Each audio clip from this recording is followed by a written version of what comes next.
Hail to thee, my kindred. I hope you're all having a wonderful morning, afternoon, evening, and night, wherever and whenever you are. Yippee! Yay! I sound so unenthusiastic. Yuki, I know you're there. Hi. Rar. Rar to you back. I don't know why you always just rar now. Just roaring away. Nothing but rar. It's your first message. Well, not always, actually. Other times it is not your first message. But often you default to rar. I do not blame you. Anyway, today, what are we playing? Bad End Theater by Nom Nom Nami, because I have one of two Nom Nom Nami games in my little list here. And this one's the first one we'll play, because the other one I think is short but just has multiple endings. Because you wanna fucking explode? I'm sorry you want to explode. I hope you don't explode. Exploding sounds like it's bad for your health. You know, it's not the best thing that could happen, I shall admit. I've seen people explode. No good, no good. You sort of don't come back together once you explode. There's apparently warnings for this game. So that's a teeny tiny bit concerning, smidge of concern when it comes to potential gore and blood and whatever. Hopefully it's nothing crazy. What buttons do I have to press? Because I can't see my mouse when I'm in the game, because it's full screened. Can we actually see what that's all about? If you choose to enter Bad End Theater, you will witness many scenes involving violence, murder, and death. Despite this dark subject matter, the overall tone of my story is meant to be lighthearted, not too graphic, and never lingering too long in any particular misery. With that said, please exit the theater if you feel overwhelmed by despair. My intention, blah, blah, blah. Okay. It should be fine. It should be fine. I have the settings at normal. Music seems to be alright on my end. I don't know about your guys' end. So if it's too quiet or too loud, do smack me on the head. You're allowed to do that only once though. And it should be showing correctly. I'm just gonna do this real quick and then gonna pop over to see if it's actually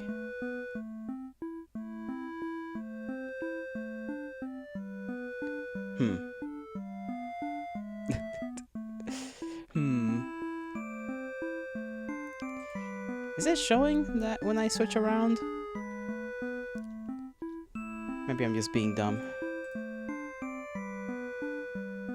Oh, it's not showing. Okay. What if we full screen it then? Because if it's not showing that, and it only shows it once I flip to another thing.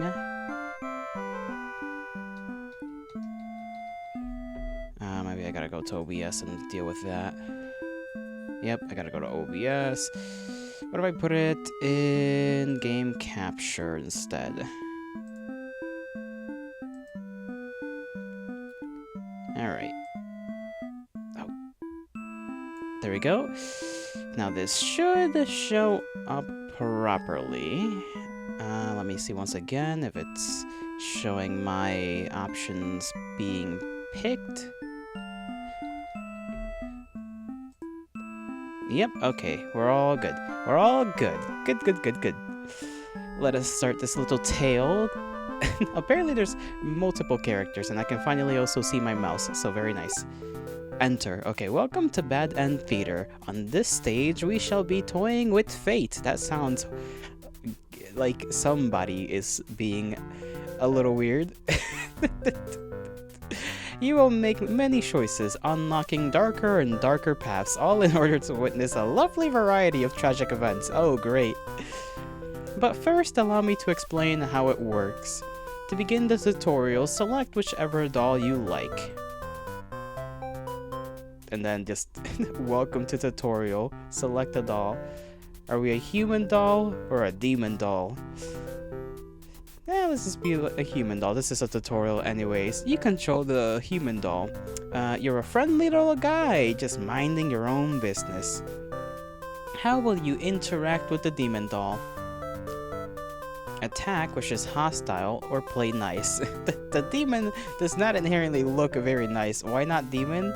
Because human. I like human. Human is a little guy. You heard him say it, right? The narrator, the playwright, said it's a little guy, so I gotta pick little guy. I will be nice, but if the demon is not nice, I will be unhappy. You try to make friends with the demon doll, but it kills you in cold blood. How ruthless. You found your very first bad ending, but don't worry, the story need not end here. Let's reset the stage and try again. This time, try controlling the other doll. You control the demon doll. You're a fierce-looking guy, just minding your own business. Why would you think that the demon is the bad one? Well, clearly, you saw why. How will you interact with the human doll? Attack it. You kill the human doll this time, and it doesn't resist. This is all because you chose to play nice in the first round. Are the mechanics becoming clear? Oh. I see. Now that you know how the story goes, you can set the doll's behavior in advance. As you just saw, these behaviors will automatically be set to what you chose during your last playthrough. But now you can turn each one on and off without having to replay from that doll's perspective. Yes, my theater actually doubles as a puzzle game. Now try turning the doll's behaviors on and off to see the different outcomes.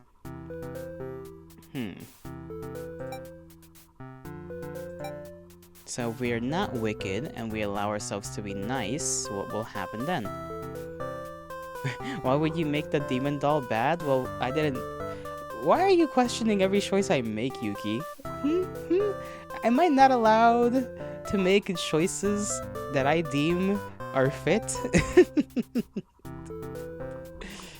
Listen, read again. Why would killing you make the demon doll bad? Oh. Well, I misread that. Why would killing me make the demon doll bad? Because the demon doll killed me, and killing is bad. Very basic. You control the human doll. You're a friendly little guy, just minding your own business. How will you interact with the demon doll? Be nice. You and the demon doll are able to set aside your differences and become friends. End tutorial. Is it, you ask? Is killing an innocent, friendly person bad? I would say so, yes. Reset the stage. I want to see the other. What if we are wicked and hostile?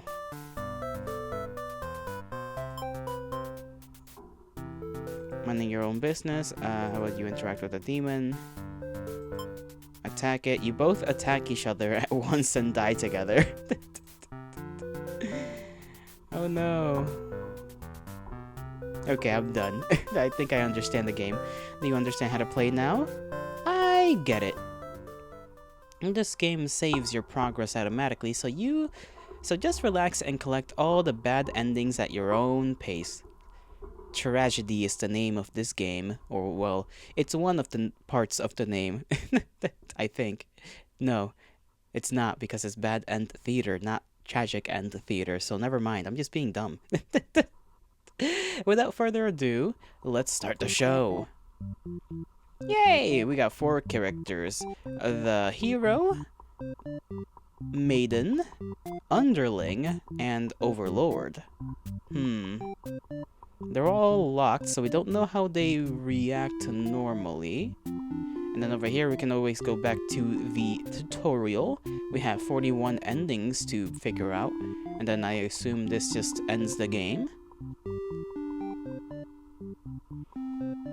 I want to play as the Overlord first and foremost. You are the Overlord. You live in a castle surrounded by your demon servants. It's a pretty cushy life, you think? Except for those pesky humans who keep killing members of your army. There's even a role called a hero, whose whole purpose in life is just to dethrone you. What's their deal anyway? You've actively avoided pissing off the humans in hopes they'll leave you and your army alone, but they never do. You're still new to the whole Overlord thing. If you're being quite honest with yourself, you don't really understand the politics of it. But you remind yourself everyone is just doing their best to fulfill their roles. You won't let them bait you into being the evil Overlord they expect. You think you're pretty cool and mature to hold yourself to the higher standards like that. Reminds me of somebody. One of your underlings walks into your room, totally interrupting your thoughts about how awesome you are. They're saying something about how boring it is to stand in one place guarding the castle all the time, especially since no one ever comes here anyway. You see their point, but the way they are whining about it kind of bothers you. Who? Don't worry about it. Don't worry about it. You just keep your little brain empty. What to do with this underling? So we can be a tyrant, or we can grant them a day of work off. We can still save. We have save slots, even though the game saves automatically. I did not mean to click that. Jeez. Maybe it is better if I use the keybinds instead of the mouse, so that I don't accidentally click something. We are an Overlord. We can be tyrannical and tell them to get back to work, or we can grant them the day off. But they're just bored, just standing around. So it's I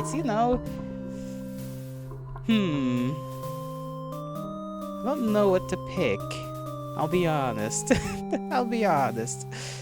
Let's just be a freaking tyrannical little person to our little minions. Shout at him. I am going to tell him to get back to work. You give them a lecture about responsibility and unquestioning obedience. Your servant ought to do what they are told, whether they like it or not. They look really unhappy with you, but you're sure they'll thank you for this later. Venturing too far from the castle tends to spell death. You dismiss the underling and lie down on your nice and comfy Overlord bed. All that lecturing made you want to take a nap. You fall asleep pretty quick. Just another one of your amazing talents as an Overlord. Damn. Lucky. You wake to a huge commotion outside. A hero has shown up and started totally murdering your soldiers. What the hell, guy? You rush out into the battlefield to confront this jerkwad. You curse at him and very rudely inquire his reasons for doing all this. The hero yells at you, demanding you return the maiden you're holding captive. You don't know what he's talking about, but you can't forgive his actions. You do battle with the hero, but he has grown strong from cutting down your army. You are unable to defeat him. With decisive swings, he stabs and cuts you to pieces. You fall. You have failed your subjects. You spit curses weakly. You wish you'd been stronger. Maybe you were never suited to be the Overlord in the first place. The truth was, you were never that much more powerful than the demons who served you. It was the title, the control that gave you strength. These are your thoughts as you are swallowed by the darkness. We got conquered. The conquered Overlord. And... well, damn. Reset the stage. So we know we can be a bit of a tyrant. That's our role. I think the first time around, we're just gonna see what happens if we have everyone Well, yeah, I think I'll have everyone act the way they're supposed to, and then we'll mess around and see what kind of endings we get when they don't act the way they're supposed to. So, Underling. You are a demon underling in service of the Overlord. You aren't particularly strong, but you're not particularly weak either, and that's what your friends tell you. Your job is to guard the castle and keep humans away. It's unbearably boring. Heroes rarely come all the way here to challenge the Overlord anyway. It's a lot of standing in one place, staring into nothing. You feel like you're gonna go crazy if you don't get a break. You decide to ask the Overlord for a day off, and look at that, look how scary how scary the Overlord freaking looks with that one eye on their forehead. She gives you an earful about responsibility and unquestioning obedience. You wait for her to finish her lecture before returning to your post. What does she know about anything? Who made her the boss of everyone? You complain about the Overlord to your friends. They agree that she is kind of a snob and totally deserves to be kicked off her throne. You only wanted to vent your frustrations, but the conversation somehow turned into an assassination plot. You should probably steer this in a responsible direction. Nah, we're gonna be disloyal. Let's overthrow her. No, you're sick of this Overlord holding you and your friends back. You agreed that it's time for a change of management. Your friends suggest maybe you should be the new Overlord. You like the sound of that. You announce your first act of rebellion is to take that day off like you wanted. Your friends aren't very impressed. You assure them that you'll talk more about the assassination thing when you get back, which satisfies them. You sneak out of the castle to have fun. They sure look joyous. The change of atmosphere excites you. You spend the time rolling around in the grass, wild and free. Wow, what a glorious show of whimsy and spectacle. As you make your way along the path to the nearby human village, you encounter a maiden. She seems very frightened and screams for a hero to come and save her. You consider your options. Hungry, and you just gobble her up. Oh no, this is it's gonna be horrendous, huh? Alright, well I guess we'll have to just consume her. It is but the story. Maidens aren't the best meal, but you figure you should live up to your demon name and strike back against the humans. You start devouring the maiden without so much as a second thought, and feel quite proud of that. Other humans would surely praise you with curses if they were around to see. Oh man, if only someone could have been watching. Time to find an audience for your evil deeds. You wander into the village, into the nearby village. Have to? Jolly, stop putting labels on people. Listen, we all have roles. This is literally a stage play. It is not me who puts the labels on people, but the person who made the play in the first place.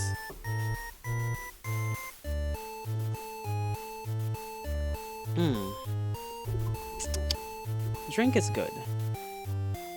The people are screaming, running away, throwing rocks at you and whatnot. You think it's pretty rude of them. This is literally the game breaking... this is literally the game about breaking rules? And who told you that, huh? We haven't gotten to any rule breaking yet. Plus, I did say we are sticking to the rules for now, so hold on to your horses. Settle down. We shall get there when we get there. You haven't done anything yet. Put on a show, which will lead to death, I assume. You attack the nearest human.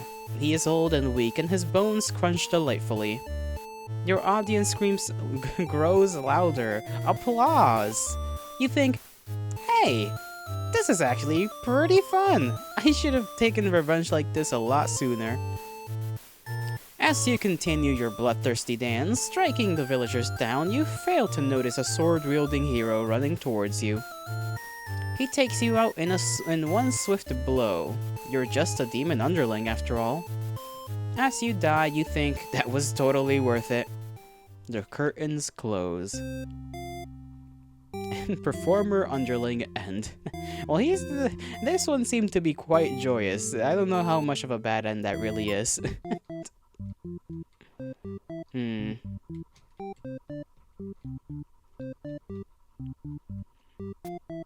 If only figured out one role for the Overlord, I imagine we'll figure out another thing to click on or off. Let's go with the Maiden. You are a maiden. You live in a peaceful village next to a spooky demon overlord's castle. You are told that you are fated to be captured by the overlord one day because you are a beautiful young girl. Demon overlords apparently love capturing those. And y'all are just gonna let that happen? Just normal? This is fate, you know, it just happens. This is the way it is. What a fucking town, bro. What a town. Imagine just growing up and you're just told, oh yeah, don't worry about it, you're gonna get captured when you grow up. It's normal.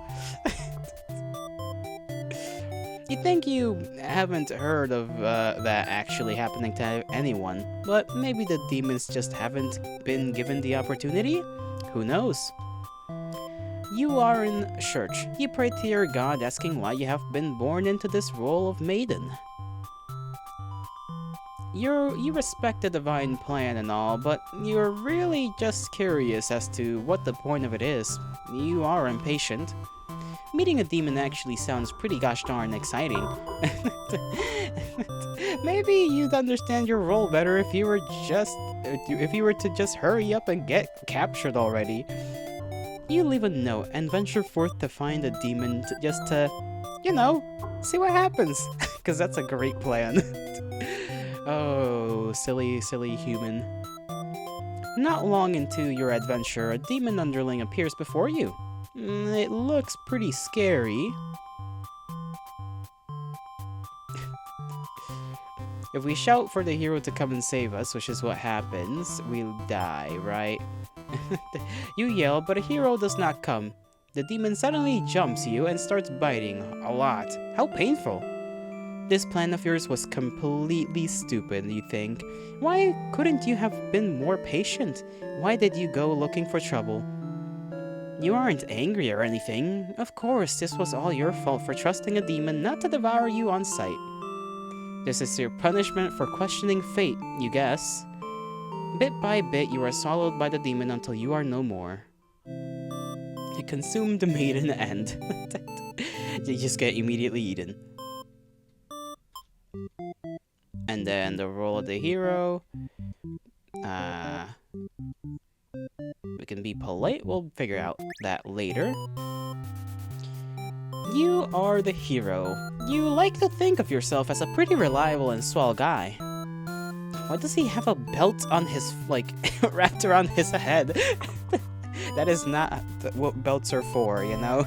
This is not how the use of belts is to be used. But to each their own, I suppose. Your life has been rather ordinary, aside from the occasional heroic adventures fighting evil monsters and whatnot. Totally normal. You are told a maiden from your village has been kidnapped and is likely being held captive by a nearby demon overlord's castle. Who even puts a village right next to where an entire demon army hangs out? You just don't get it. You're happy to protect the townspeople though. You were born to play this role. You head off on your adventure to rescue the maiden. But demon soldiers block your path. You could kill them to gain experience. Dutiful, I suppose. You make quick work of the vile creatures who stood in your way. You feel much stronger now. After a long trek, you make it to the castle's front gates. You are faced with an army of demons that all look very intimidating. There's no way to sneak past these monsters if you want to reach the Overlord.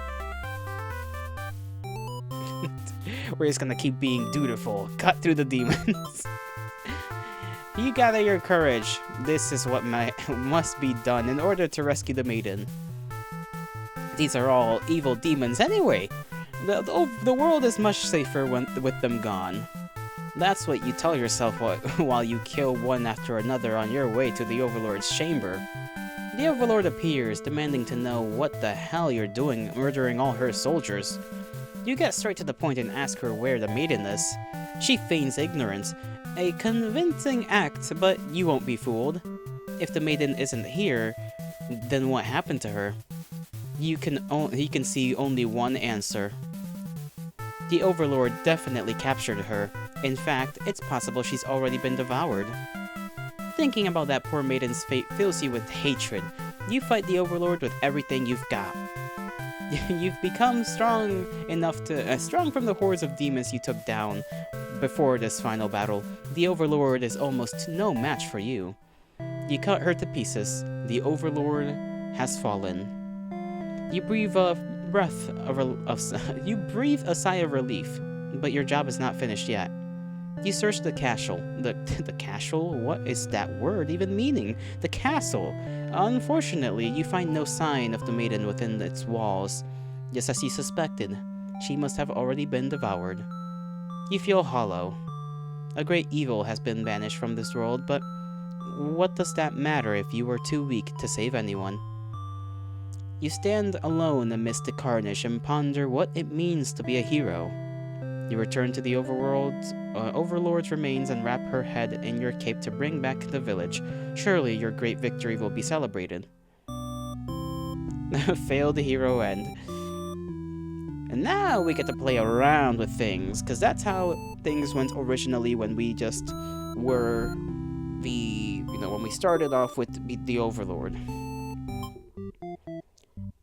So let's see.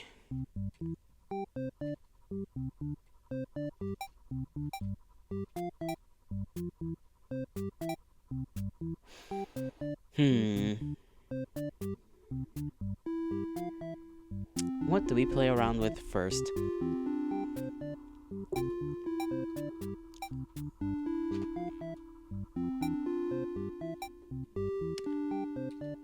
But let's not be a tyrant. What if we were just chill and we vibe as a tyrant, actually? What would happen then? You are the Overlord. You live in a castle surrounded by your demon servants. It's a pretty cushy life, you think. Except for the pesky humans who keep killing members of your army. There is even a role called a hero whose whole purpose in life is just to dethrone you. What's your deal anyway? You've actively avoided pissing off the human in hopes they'll leave you and your army alone, but they never do. You're still new to the whole Overlord thing if you're being quite honest with yourself. You don't really understand the politics of it. But you remind yourself everyone is just doing their best to fulfill their roles. You won't let them bait you into being the evil Overlord they expect. You think you're pretty cool and mature to hold yourself to the higher standard like that. One of your underlings walks into your room, totally interrupting your thoughts about how awesome you are. They're saying something about how boring it is to stand in one place by guarding the castle all the time, especially since no one ever comes here anyway. You see their point, but the way they're whining about it kind of bothers you. What to do with this underling? We shall grant them the day off. You tell them to take a break from the stifling castle atmosphere and refresh their dark soul. A day off should be fine every once in a while. They thank you and happily scurry off to do who knows what. You have nothing better to do today, so you decide to nap for a little while.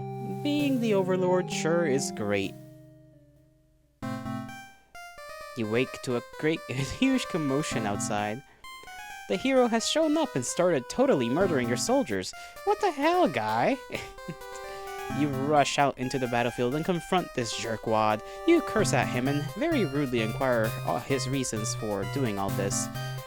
The hero yells at you, demanding you return the maiden you're holding captive. You don't know what he's talking about, but you can't forgive his actions. You do battle with the hero, but he has grown strong from cutting down your demon army. You are unable to defeat him, and then he stabs and cuts into you, and you fall. You've failed your subjects. You spit curses weakly. You'd wish you'd been stronger. Maybe you were never suited to be the overlord in the first place. Blah, blah, blah, blah. You were never that much more powerful than the demons that served you. It was the title, the control that gave you strength. These are the thoughts that you have while you're swallowed by darkness. Okay, same ending there. What if we make the demons nice and everyone else mean? The humans not nice. So have a...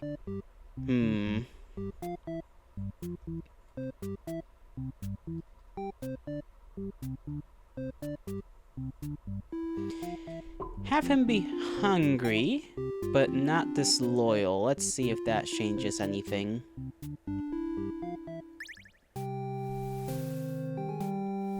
Let's just skip over this until we get through to the dialogue that we are looking for.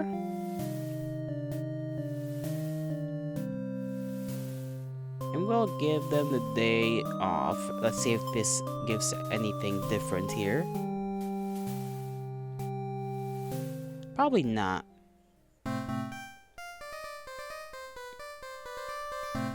Yep. Okay.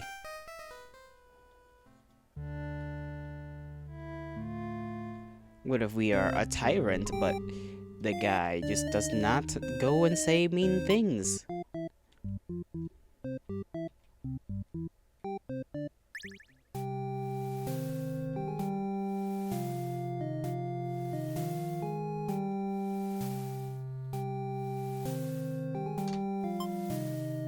Give them a lecture. They look unhappy with you.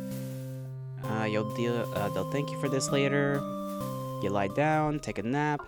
Fall asleep pretty quick. A commotion outside. Okay.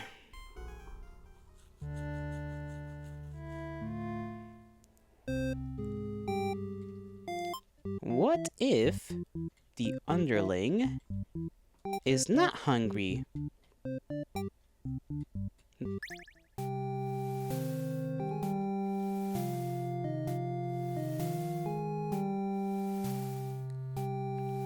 We're just gonna be super nice demons who are nice to each other and everyone else, and then the pesky humans are gonna come in here and they're gonna ruin everything. He's whining to you. Okay, grant them the day off. Take a break from the stifling castle atmosphere and refresh their dark soul.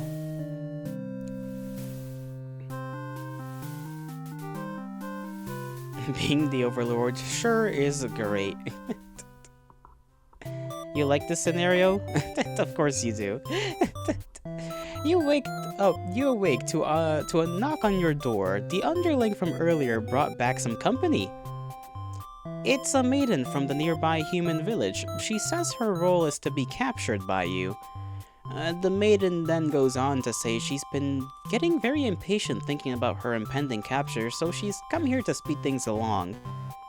You appreciate her honesty, but regret to inform her you've never had any plans to capture any humans. She seems very disappointed by this. Perhaps I am not performing my role well enough. How can I become more maiden-like? You don't really understand the question. You think this world puts way too much focus on destiny and junk. Just go home and stop worrying about it, you tell her. The maiden seems to be having a hard time wrapping her head around this. She insists that she stay and talk to you more. You feel warm inside as she looks into your eyes. This is the first time a human has looked at you without contempt. You wonder what to say. We could be antisocial or let her stay for a while.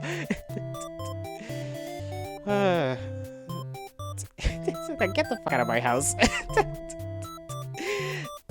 Tell her to go home. She looks so mad. You'd love to have all the conversations in the world with your new friend, but having a human girl here will definitely cause trouble. You put on your mean face and tell her to get lost. But the maiden turns out to be very stubborn. You don't want to hurt her, but you also really want her to leave in case something bad happens. This whole situation is just asking for trouble, you think. Against your better judgment, you let her hang out for a little while longer. You enjoy a nice long chat with her, sharing stories about your kind. She expresses her surprise that demons are not at all what she expected them to be. You're glad that she seems to have an open mind about these kinds of things. You also bring up how you always instruct your army to avoid humans as not to agitate them and get heroes sent out after you. That explains why the people of my village have been left unharmed. It's because of your orders, isn't it? We are very grateful. You're surprised to hear her thank you. You've always thought of humans to be violent and unreasonable. That's why your servants are always getting killed, despite your efforts to leave them alone. But this maiden is different. You joke that maybe you've been lying to her this whole time and that you were actually super evil all along. The maiden laughs at that, saying she wouldn't mind being held captive here. The people in her village are a little exhausting at times, she says. You can't tell if she's into you or not. You notice the sounds of battle have started ringing throughout your castle halls.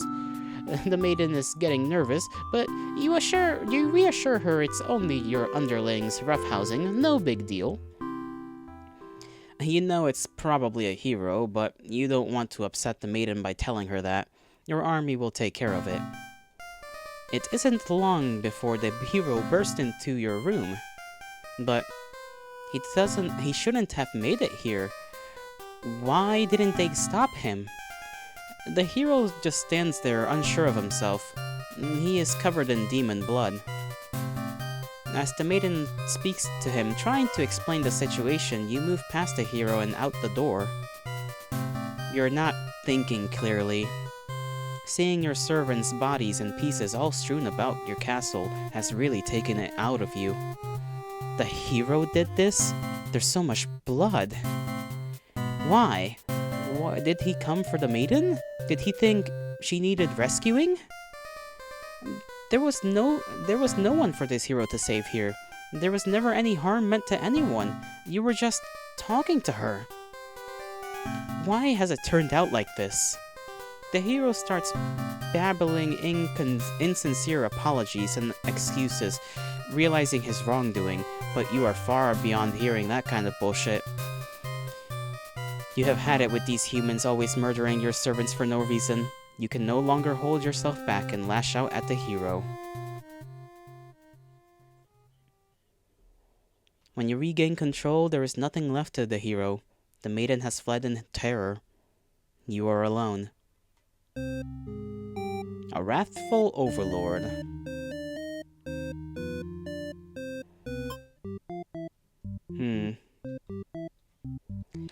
Now let's play out the same scenario, but we are not antisocial.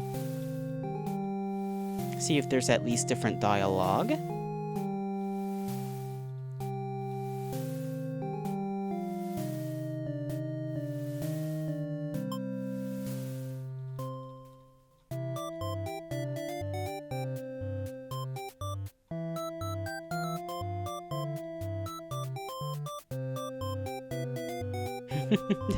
I do like that face right there. She's just like, let's see. Let her stay for a while. You can't bring yourself to send this maiden away. She just got here. Okay, you enjoy a long chat with her, sharing stories about your kind. Express a surprise, you're glad that she seems to have an open mind about these kinds of things. You also bring up blah blah blah blah.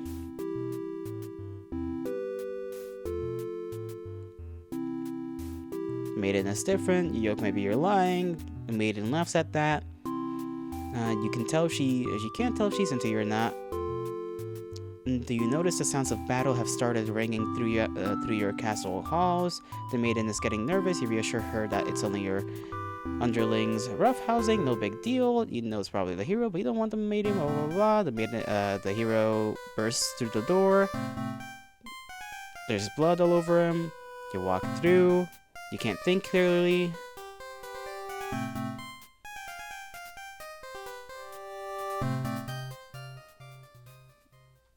And the maiden has fled. Okay, that's just the same wrathful ending.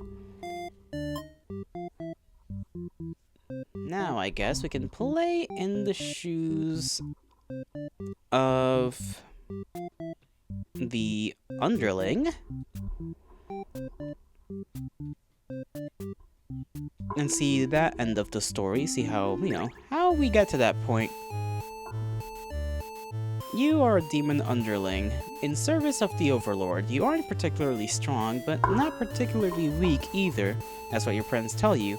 Your job is to guard the castle, keep humans away. It's unbearably boring. Heroes rarely come all this way, yada yada yada. You feel you're gonna go crazy if you don't get a break. You decide to ask the Overlord for a day off. She's surprisingly cool with it. Nice. You set out on your adventure outside the castle. The change in atmosphere excites you. You spend some time rolling around the grass, wild and free. You make your way along the path to the nearby human village. You encounter a maiden. She seems very frightened and screams for a hero to come and save her. You consider your options. You tell her to quit yelling. When the maiden realizes you're not going to hurt her, she regains her composure. And they both look very cute in this sprite. It's the way they have their arms out. I think that makes them just look very cute. Now she starts talking to you like you're friends or something. You don't understand humans at all. You speak the same language, of course, which has always confused you, because why is there conveniently only one language in the world? If demons and humans have independent societies, wouldn't it make sense for them to have their own language? The maiden is going on and on about some kind of destiny she's trying to fulfill. The bottom line from what you gather is that she wants you to take her to the Overlord. Sounds like it could be interesting. Besides, you have nothing better to do. Satisfied with your day out, you take the maiden back to the castle and present her to the Overlord. They seem to be getting along just fine, so you decide it's about time for a nap. After a few hours of sleep, you're rudely awakened by the sounds of battle. You emerge from your room to find the hero has slaughtered many of your friends and work associates. What a jerk! Avenge your fallen comrades. Who does this guy think he is? Coming in here and killing everyone like some maniac. What did we ever do to him? You lunge at him while he's busy driving his sword into the guard who sometimes brought you food whenever they noticed you were feeling kinda down. You like that guard. You wish with all your demon heart for this hero to suffer for all his deeds. You bite into him, tearing flesh from bone. It tastes like iron. The hero struggles. You feel his sword go through you, but there is no pain, only retribution. More of your comrades pile onto him as your consciousness fades. The hero is overtaken. Your army has won. You have earned your rest. Victorious underling end. Nice.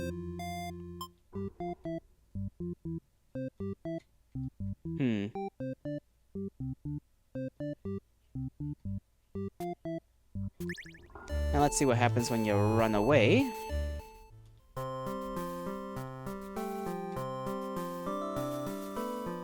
Tell her to quit yelling. Now you save yourself. You look around at the lifeless forms of those you've known as far back as you can remember. You feel glad to not be in their shoes. You also feel guilty to be thinking that as you flee the castle, until you remember your role, not as an underling, but as a demon. This kind of thing is expected of you. Maybe you'll start a new life, far away from any humans or demons, where you'll live peacefully alone in some deep, dark forest somewhere. Deserter underling and just dip out, which makes sense.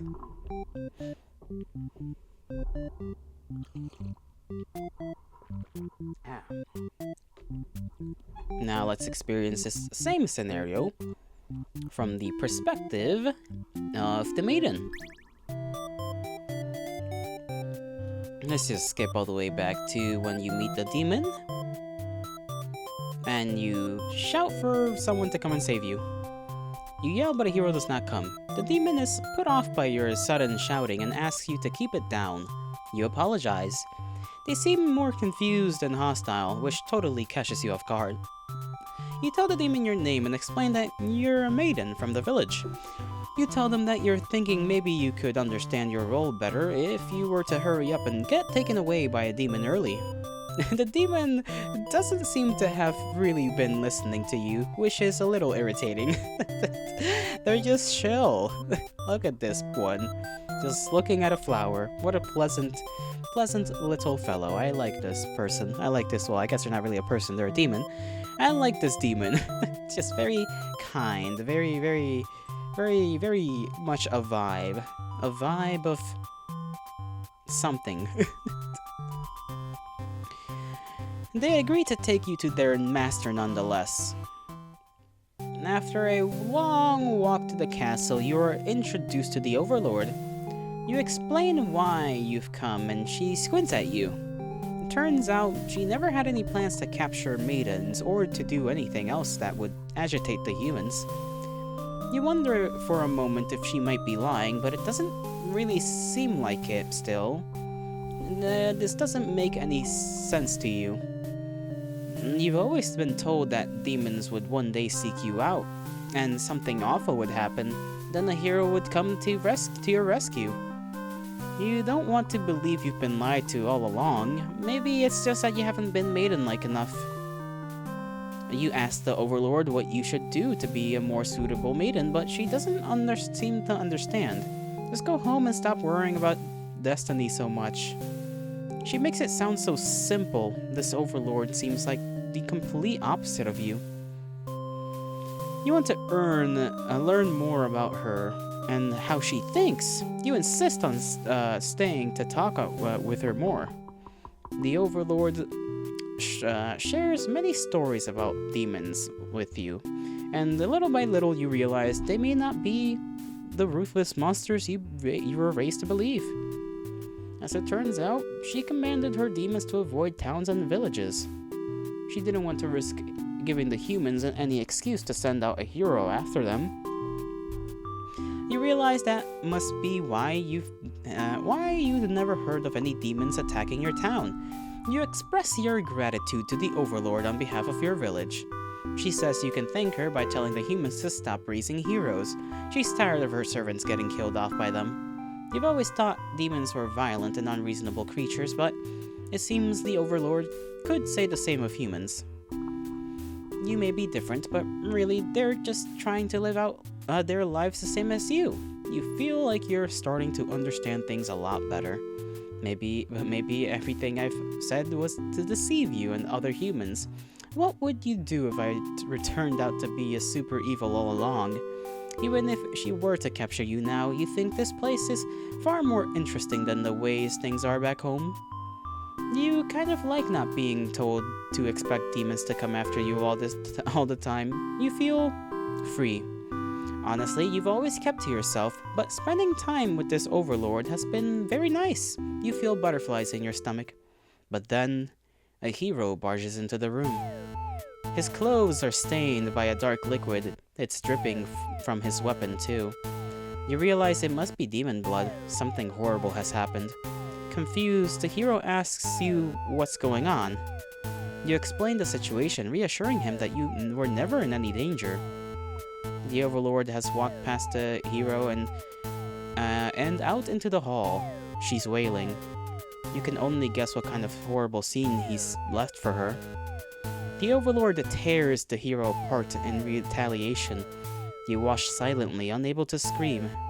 The Overlord, who you had just been getting along with so well, has killed another human right in front of you.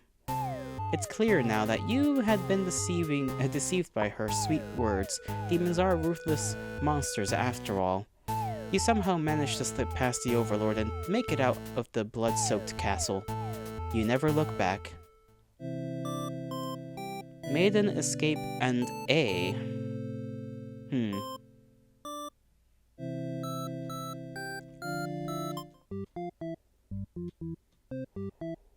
Now we're gonna be polite. I don't know what I think being polite probably just leads us to the same ending.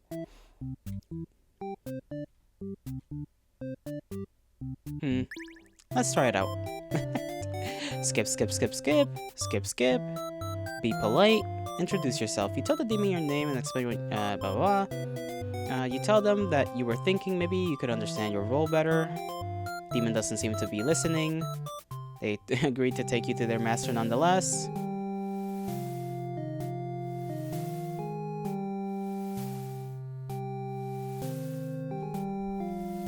Let's see.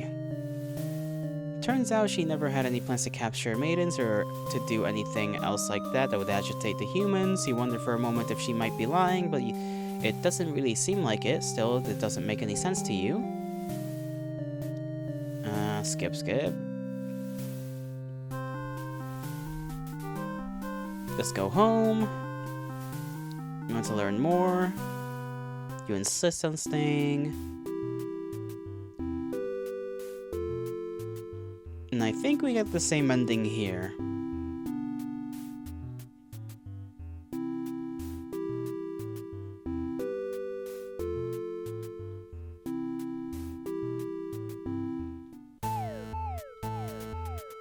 Ask you what's going on, you explain the situation, Overlord walks by, you can only guess the kind of horrible scene he's left for her.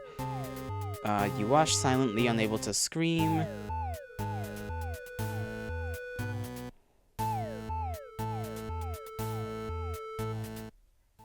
Same ending, okay. We set the stage, and now we play the same scenario out as the hero. We gotta figure out 41 endings. This is gonna take a bit. You are the hero. You like to think of yourself as a pretty reliable and swell guy. Your life has been rather ordinary aside from the occasional heroic adventures fighting evil monsters and whatnot.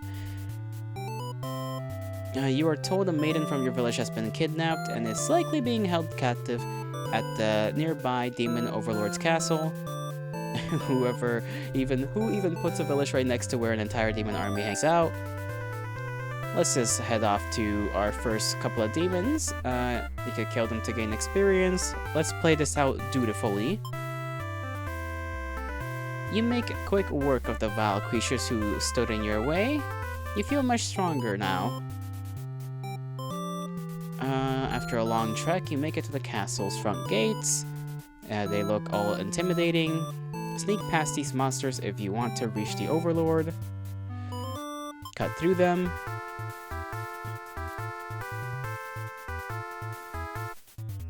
Let's see, you find the maiden being held captive by the Overlord just as you expected. But for some reason, you can't sense anything sinister happening. You all look at each other in surprise and confusion. This is no time to hesitate. I guess we'll be heroic. Destroy the Overlord. You lunge forward, driving your blade through the evil Overlord. She screams and falls silently. The Overlord has been slain. You smile, offering the maiden your hand. She takes it after slight hesitation. She must be surprised at how strong you are. You escort the maiden home. She's oddly quiet on the trek back to the village. She must be too shy to speak. The villagers are very pleased with what a good job you've done slaying the Overlord and saving a hostage. They throw a huge celebration in your name. You are remembered for generations as the greatest hero the village has ever seen. Triumphant hero.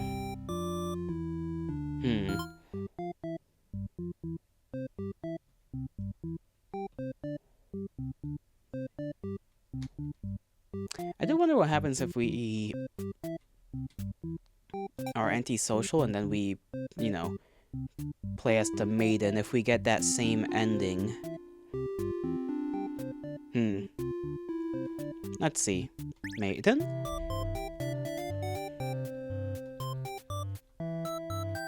Always be polite. Skip, skip, skip. She squints at you. You have plans to blah blah blah. She might be lying. You ask her what you should do. She doesn't understand the question. Just go home. She makes it simple. Seems like the complete opposite of you. You want to learn more about her and how she thinks. You insist on staying to talk with her more. The Overlord tells you again that you should get lost. How rude! You just got here. We can obey, or we can refuse. If we refuse, I think we end up in the same place. So let's refuse and see how this goes. You put your foot down and tell her that you're not going anywhere. You still want to fulfill your destiny, even if you have to make it happen on your own. She's a little frustrated at your stubbornness, but doesn't kick you out or anything. Hooray! Okay, you share stories. Little by little, you realize they might not be the ruthless monsters you were raised to believe. Express your gratitude.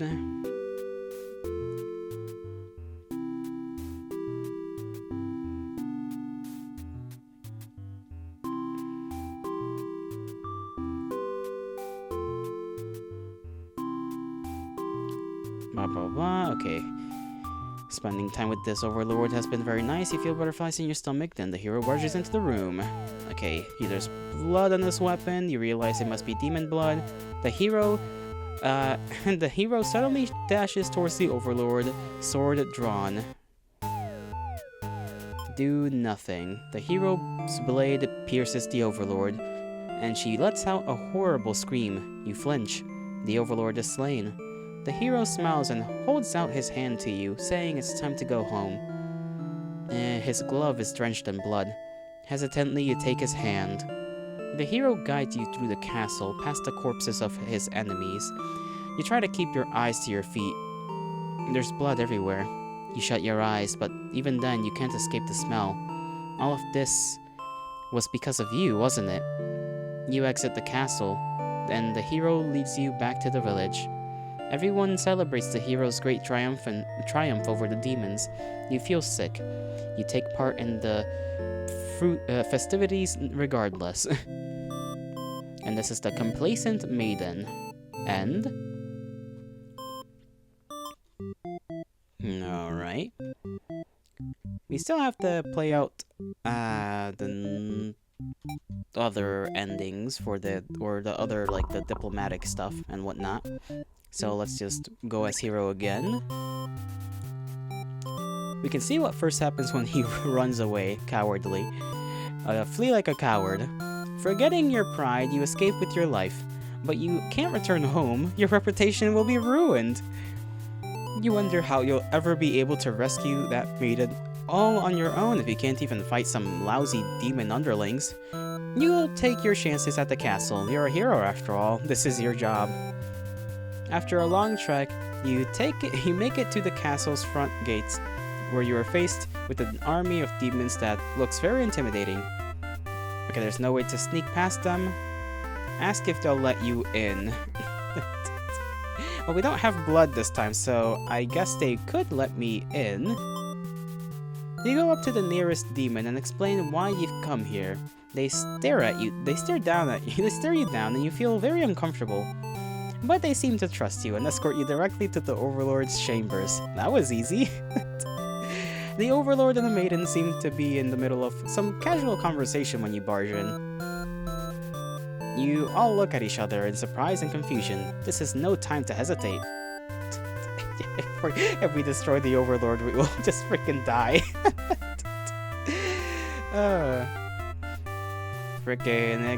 Because he's not gonna be strong enough to actually slay her.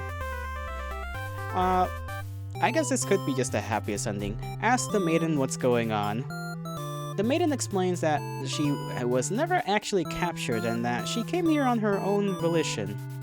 That was a pretty dangerous thing of her to do, but no one got hurt, so at least there's that.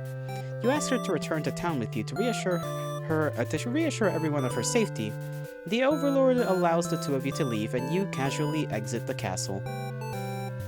You try to make conversation with the maiden, but she's been very quiet since leaving the Overlord's room. Is she shy? She suddenly stops in her tracks, and you turn your head to ask what the deal is. Oh, the Overlord's castle is engulfed in flames. You can't help but feel relieved you got the maiden out of there when you did, but she suddenly takes off towards the burning castle. Panic sets in, and you follow to try and stop her. The smoke is so thick, you've already lost sight of her. What is she thinking? It's too dangerous to continue. You feel hopeless. You stand alone at the castle gates. Your body won't allow you to take another step forward. You know, going in there would be suicide. You'll return to the villagers and tell them there was nothing you could do. You were too late. The maiden was claimed by the demons. Bystander hero end. Well, that was interesting. I wonder what happened in there then that, turned out with a freaking fire. I guess theoretically that could have been the the assassination plot, right? Because some of them do think she's Navi, the tyrant. I guess she can be a tyrant depending on how you make her out to be. But the Overlord, that's her name, not tyrant. Overlord, very different. Two similar but different things. Sorry, I'm doing something real quick right now, and there we go. Yeah. We'll go and be the hero again. Try to be diplomatic when we shed the blood of demons real quick. Slaughter them and then attempt to be diplomatic, because that surely is gonna not go wrong. Ask if they'll let you in. You attempt to explain what you've come, but the monster before you is eyeing you with suspicion. They can't help but notice the demon blood from earlier. You haven't had the chance to wash off yet. Whoops. And you just go in there. You have no choice but to fight the army in self-defense. Oh well, more experience points for you. You make your way through the castle, fending off all the demons that stand in your way. You make it to the Overlord's chamber and hope you're still in time to save the maiden. You find the maiden being held captive by the Overlord, just as you suspected, but for some reason you don't sense anything sinister happening. And then here's either way, destroy the Overlord, or ask what's happening.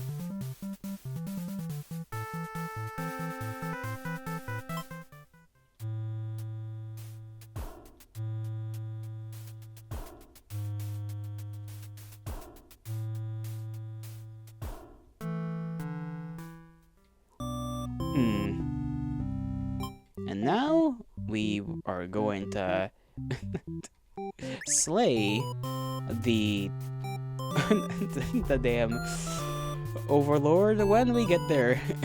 Not before, not anytime after. Just when we get there, we're gonna try and kill her. Gain experience, flee like a coward, and then we return, and then we become diplomatic, and then we attempt to destroy the Overlord. You lunge forward, driving your blade through the evil Overlord. She screams and falls silent. The Overlord has been slain. You smile, offering the maiden your hand. She takes it. After a slight hesitation, she must be surprised by how strong you are. You escort the maiden home. She's oddly quiet on the trek back to the village. The villagers are very pleased with what a good job you've done. Slaying the Overlord and saving a hostage. They throw a huge celebration in your name. And you're remembered as the greatest, blah blah blah. Triumphant hero end. So that's what happens if you're heroic and diplomatic. So let's play that out as the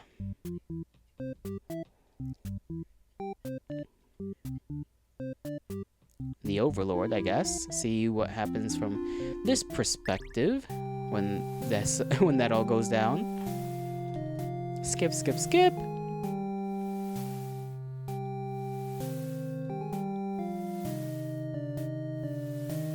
Grant the day off.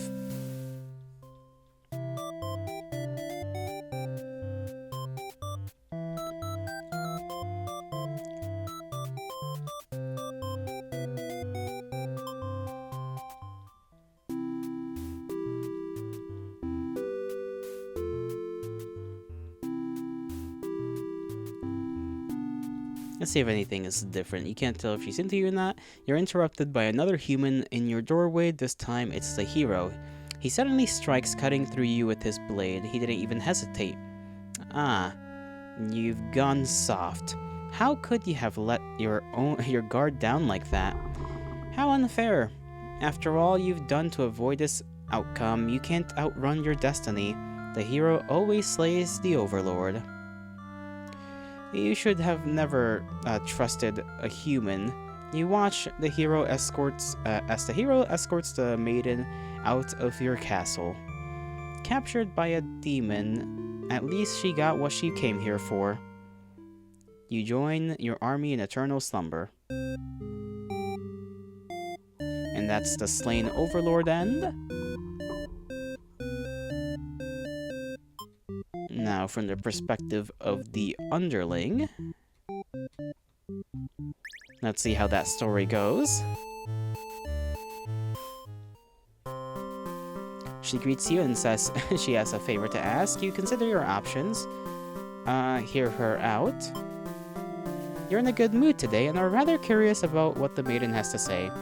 Humans don't usually talk to you, so this is kind of exciting.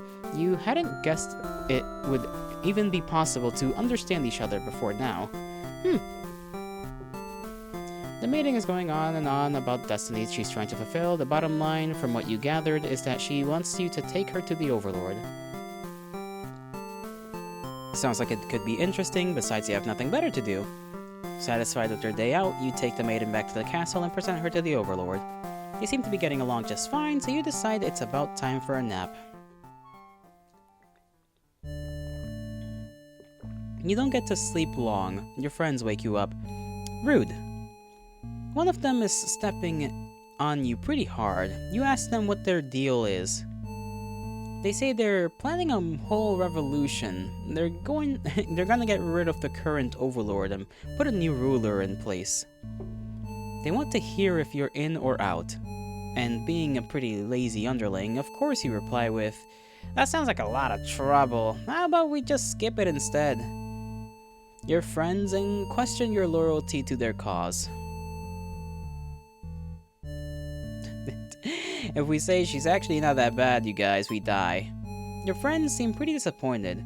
They apologize to you, but before you can ask what they're sorry about, one of them suddenly seizes you. Someone who's still loyal to the Overlord. It really has no place in our castle, you understand, right? Their claws tighten around your neck. You don't bother to struggle. You're outnumbered. You already know how things like this end. This is a pretty messed up thing to do to a friend, you tell them. And they slit your throat in response.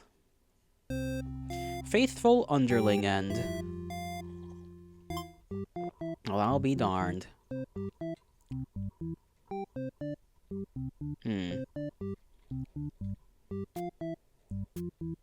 What if we eat the not the underling. What if we eat the maiden and return all bloody and whatnot? Are they gonna... Or does our character maybe act a little more violent? Okay, she's cool with it. She's polite. You gobble her up. Maidens aren't the best meal. You start devouring her. You feel quite proud of yourself. You wander into the nearby village. The people are screaming and running away, throwing rocks at you and whatnot. You think it's pretty rude of them. You haven't even done anything yet. Change your mind and leave. You figure if people are this upset or just at the sight of you, they won't fully appreciate any terrible acts you'd commit. Also, they might fight back, and that probably wouldn't end well. You're just one little underling after all. This little day has been adequately refreshing. You return to the castle thinking you'll take a nap. You don't get to sleep long, your friends awake you, rude. They're stepping on you pretty hard. Let's see. Sounds like a lot of trouble. And we still get a death sentence, so that's something.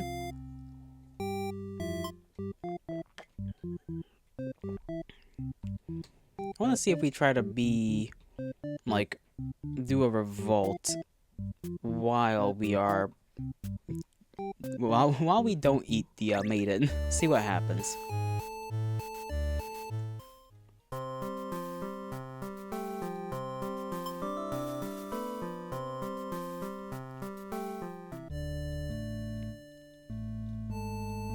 Okay. Let's kill the Overlord. Yippee! You tell them you were just joking, and clarify that you're totally in it to win it. They say you are always terrible with jokes. Whether or not you actually feel like killing the Overlord, you know how bad it'd be to end up on the wrong side of things. And if this assassination deal doesn't pan out, you can always pretend you were innocent all along. But beneath your shield of fox confidence, you worry about what you're getting yourself dragged into. You follow your friends outside the castle to talk more about your plan. You're curious if they have any idea how they want to go about this. They figured they'd just lock her in the room and set it on fire. What a stupid plan! That could go wrong in so many ways. You realize your friends are just a bunch of directionless thugs, unless without someone's guidance. Your guidance. There'd probably be casualties if you fought her head-on, and while showy deaths make a revolution a heck of a lot more fun, it's probably the wrong way to go. Your friends agree, and suggest that you play the assassin. You really didn't want it to come down to this. But you can't back down now. You'll have to be the one to assassinate the Overlord. Besides, no one has any better ideas. You and your friends turn to notice a pair of humans have overheard your entire conversation. They take off into the castle. Are they headed to the Overlord's room? Fuck! The Overlord will kill you if they find out you were conspiring to take her out. You dash into the castle after the humans. Oh jeez. Sure enough, the maiden's already frantically telling the Overlord everything. You shout that the humans are liars. Your friends soon arrive to back you up, except they don't. Instead, they blame the whole thing on you. They cry that it was all your idea and that they were just going with the flow, too scared to refuse your crazy plan. You can't believe they'd tell the Overlord such a blatant lie. You always knew better than to trust them. You're the one who didn't have a choice here. You all shout at each other until the Overlord demands silence. Regardless of who led this conspiracy, I have no choice but to punish everyone to keep you all in your place, crushed beneath my heel. She sounds tough, but lately, all she does is sleep. You doubt her strength. We hear your traitor friends mutter something about going back to a plan A, and suddenly the door slams shut. You're trapped in here with the Overlord and the two humans. And then the room bursts into flames. You pound on the door, screaming curses at those who betrayed you. The hero joins you, vowing to slay the lot of them. You wish he'd get that chance. The Overlord grabs you by the throat. You cry for mercy. You were forced into this mess. You're sure now that they would have killed you if you sided with her. But the Overlord doesn't hear your pleas. She drives her claws into your chest. At least she made it quick. Damn. Traitor, underling, end.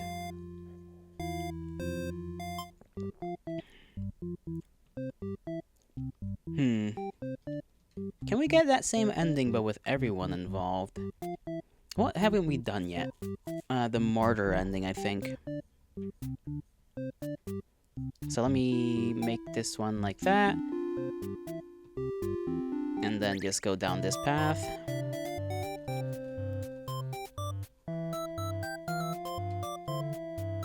Introduce yourself. Skip along.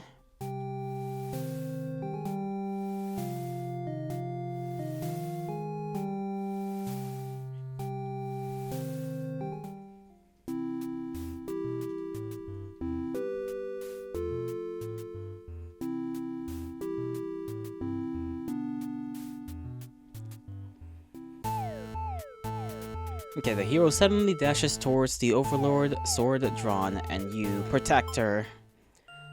You selflessly throw yourself in front of the hero's blade, acting as a shield. It's funny, you think. You never could have imagined this would be the way that you die. The roles are all switched around, but it feels right to you somehow. You are glad your destiny turned out to be saving someone rather than being saved yourself. As your vision fades, you hope that everything turns out alright for your new friend. Sacrificial maiden end. Oh, that was sad. Now, what if that happens? As the Overlord, let's see what we do about that.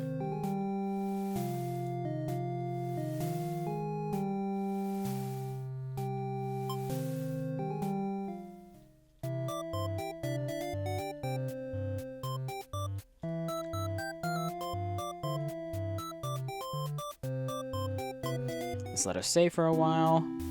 They yap, and then the hero comes in at some point. Okay, suddenly interrupted by another human in your doorway. This time, it's the hero. Before you even know how to react, he makes his move, and the maiden makes hers. She used her body to shield you from the hero's blade. Why? Why has this happened? The maiden falls to the floor, lifeless as the pool of blood beneath her grows, so does your rage. The hero has taken something precious from this world. You lose control, and the hero is obliterated. But your hatred for humans has not yet been sated. You go on to destroy them all and become the ruler of the entire world. She pulled a frickin' Dracula. Vengeful Overlord and Bee.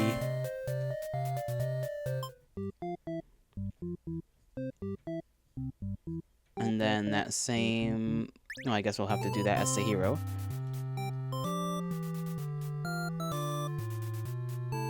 Block your path. Let's see. Flee like a coward. Ask if they'll let you in. And then destroy the Overlord. But your blade pierces the maiden instead. She has sacrificed herself to protect this demon. It takes you a moment to recover from the shock. The Overlord wails. Why did you do that? You're not sure if the question is directed at you.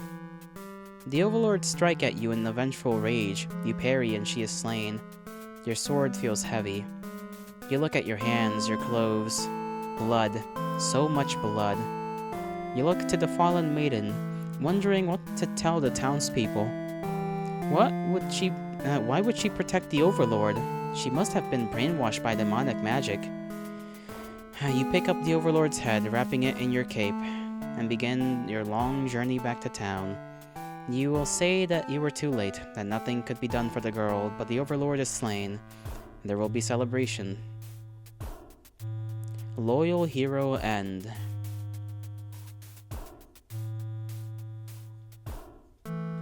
And now all this, but as the underling, I want to see if we actually get to see that the Overlord's already, like, dead. Maybe we do, maybe we don't. But I want to see if that's possible, if we just get there and she's, like, already dead. Hear her out.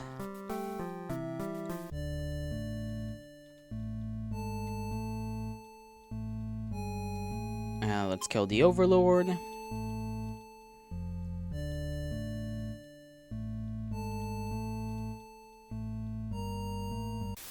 Nope, it ends up with them just going up there and telling her, oh, stuff, that guy's being a traitor, and you're like, no, I'm not a traitor, and then you just get betrayed by everyone.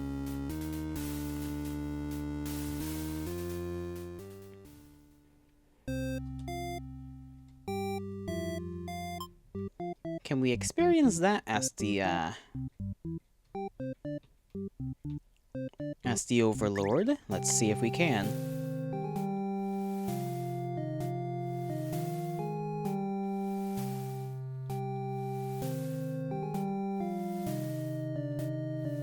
Hold on, I may have done this the wrong way. I think I have to make the hero not dutiful, so that he doesn't, or sorry, not heroic, so that he doesn't just come in and kill ya.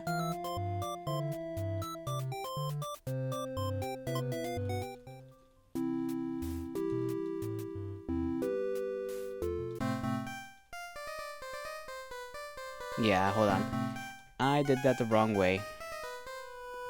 Alright, let's redo that.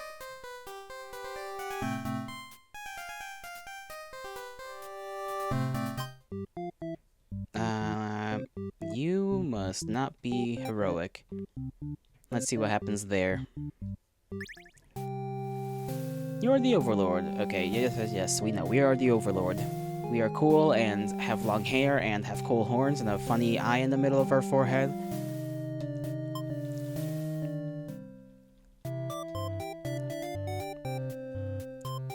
That's a big-ass forehead now that I think about it. Sorry. just like, in order to have another eye up there, I guess it wouldn't, it just looks big because of, like, the, usually you'd have, like, some hair covering that, but it's like, you gotta show the eyes, so it just makes the forehead look kind of big. Okay, let her stay for a while.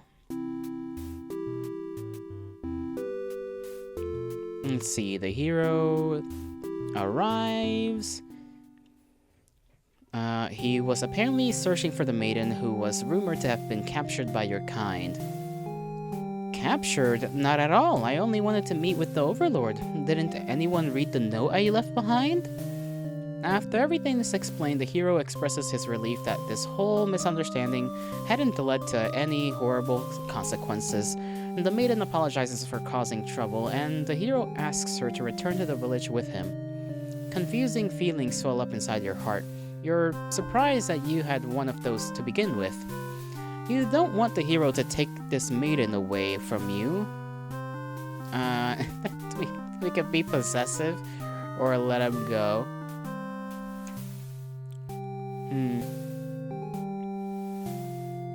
Let him go, see how that works out. You're certain that she'll return to spend more time with you. You just have to trust in that, you decide. With the hero and maiden gone, you plop down onto the comfort of your luxurious Overlord bed. Your room feels so empty now.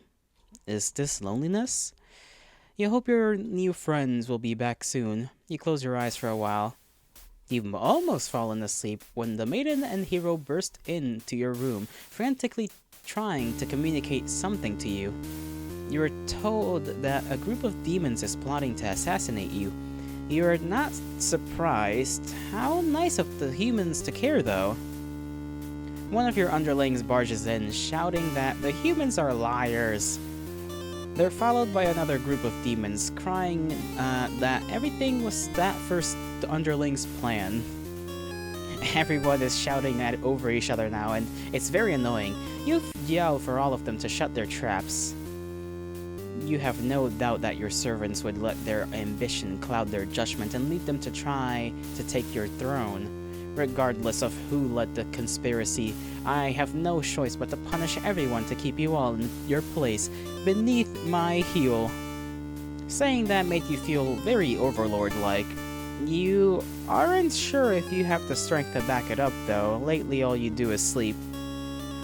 The group of demons starts muttering something about going back to a plan A, and suddenly slam your door shut. You, the maiden, the hero, and one of your underlings are trapped inside. In an instant, the whole room is in flames. The underling pounds on the door, cursing their friends for betraying them. The hero pounds on the door as well, vowing to slay the cowardly demons on the other side. So this is how you'll die, burned alive in your own room by those you thought you could trust. You should have expected this from a bunch of idiot demons, though. You notice the maiden crying. Why does she have to die over something that has nothing to do with her? Perhaps she was cursed from the moment she spoke to you. You wonder if you're cursed as well. You're so filled with anger and frustration, you don't even notice that you've grabbed the underling those traitors blamed everything on. They cry for mercy, saying that were dragged into this plot knowing they'd be killed if they took your side. Then they cry that they didn't want to have to kill you. You almost feel sorry for them. Well, we can be merciful or take retribution. You pierce their chest with your claws. They scream. The hero backs away. He is wise not to interfere. They've stopped moving, but you keep digging and twisting your claws into them. It doesn't make you feel any better. The underling's corpse burns along with you and the two humans. Spiteful Overlord. Murders her underling in cold blood. Now, if we're merciful, that just means, we're gonna prolong everyone's suffering. But I still want to see how that goes out.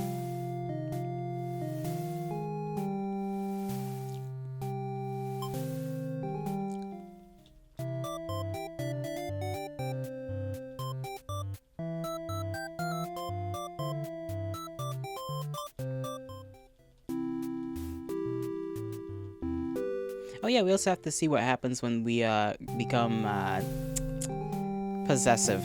Also that one. I forgot about that one. Let's go down the everyone is burning to death path first. Let them go. They barge in. Things are happening.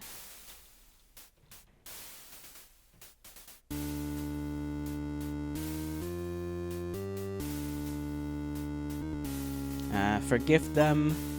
You release the underling. Killing them wouldn't make you feel any better. Besides, they've already gotten their punishment. You all burn together. That's the only difference. You all just burn together. Overlord's true end. So the true ending is just, you all die. Interesting. Before you're taken back to reset the story once again, you pause for a moment. A true end, you say to yourself. What was the point of all my effort if the true ending is this terrible? You must have forgotten where you are. This is bad end theater. Is the pain setting in? Oh, but you should have been well aware of what you'd be shown when you entered this place. I'm gonna be honest, I'm not feeling too bad for these characters. I like them. I like them a lot. They're like cute, and they're doing their thing, and all that jazz, but I'm not inherently feeling all that bad for them. I've not let myself get attached, so I did not in fact ask those questions, silly game.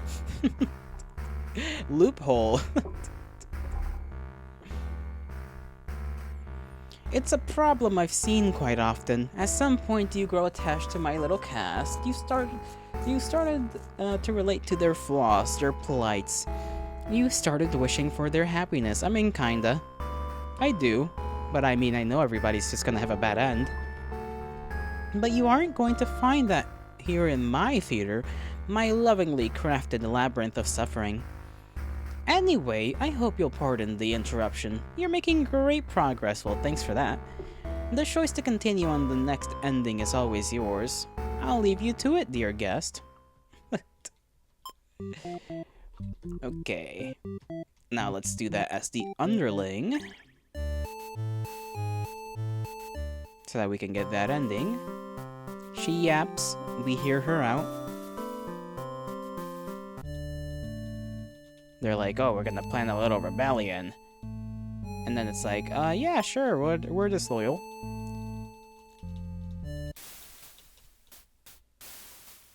You barge in there, you yap, everybody's yapping, she tells everyone to shut up and that regardless of the situation, we're all gonna get punished.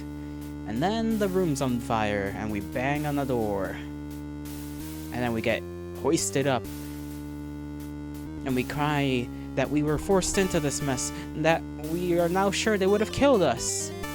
And to our surprise, the Overlord spares us. Or maybe she'd rather see you suffer instead. Looking around, you've just gone from one dead end to another. The maiden is crying, the hero is silent. You all burn together. The underling's true end. No matter the perspective, the true ending remains the same. That's what makes it true. You couldn't resist seeing it for yourself though, could you? I wonder what will happen when you collect them all. Will you give in to despair? Or... We'll see. We'll see what happens.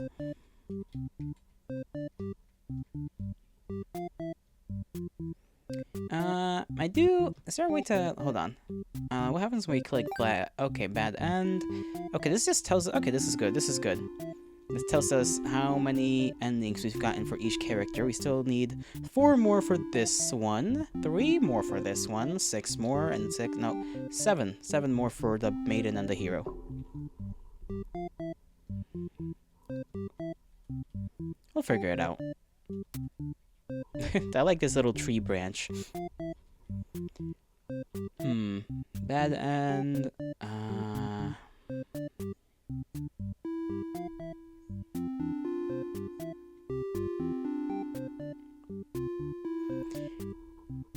Hopefully I don't get confused when figure things out. Let's see. Begins the story. She's antisocial. Right, we gotta go down the dutiful path.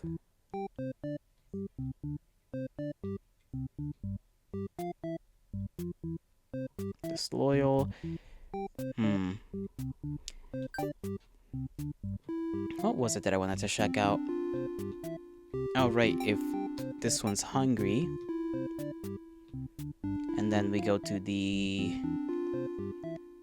maiden. We gotta get eaten alive. We'll introduce ourselves. I don't know if we've done this path already.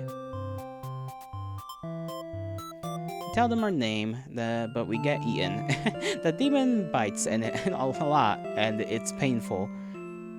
This plan's completely stupid. Why couldn't you have been more patient? Why did you go looking for trouble? You aren't angry. Maybe okay, we did go down this end. Reset the stage. Let's see. Diplomat, polite. Did we get the first obedience ending already? Or is that just there because it's an option? He's diplomatic, maiden stays over, chooses to be obedient. Okay, so we haven't been obedient yet. So let's try to do that.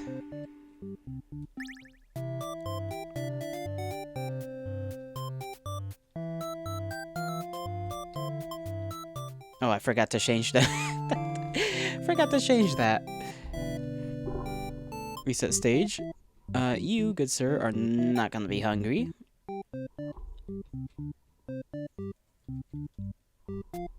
Or disloyal, so let's see what happens then.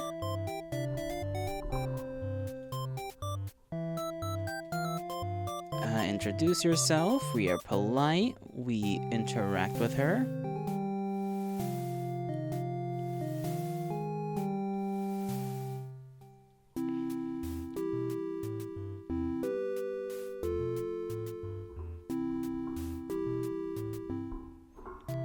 You think that as the hero enters the room, surprised to see him at first, you realize he must have been sent to retrieve you.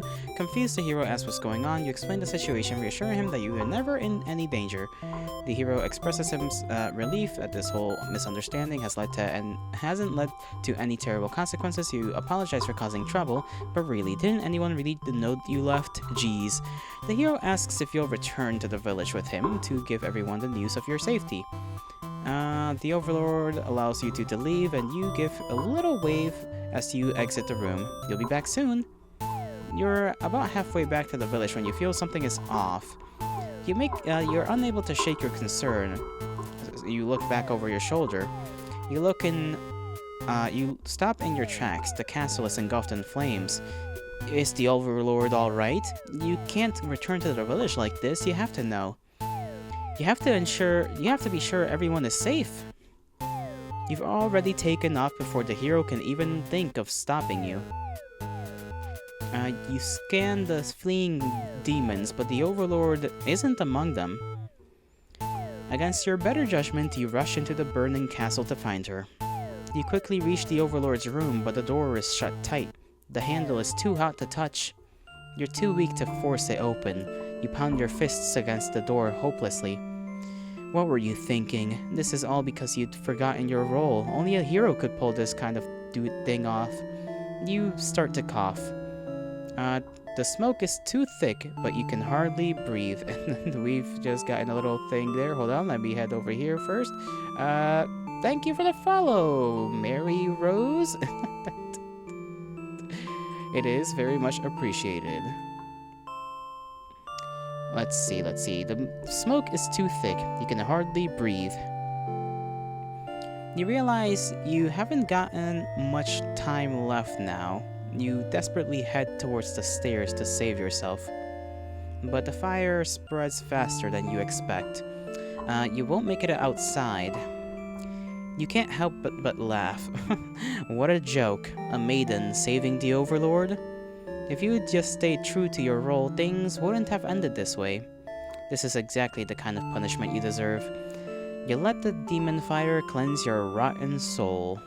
Well, that was hella sad. Selfless Maiden and the B. Okay, so that was and the B of the selfless scenario. So there's gotta be an A somewhere.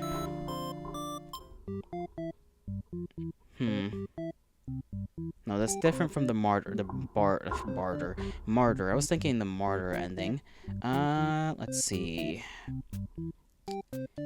We gotta go down the possessive route. So let's see if this gives us something new. And we also have to make her antisocial in certain interactions. I have to remember that as well.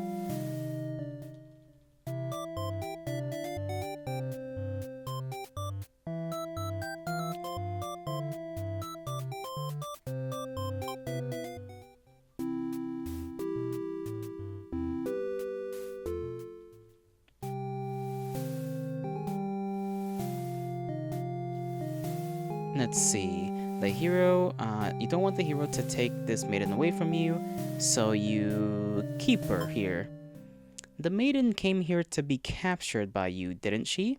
You'll grant her wish. You tell the hero you won't let him take her home. The maiden assures you she'll be back, but you don't budge. The hero is cautious now. If you won't let her go, maybe you demons are evil after all, and if you are, I'll be forced to vanquish you. You have no choice. He destroyed the hero before he can steal your maiden away.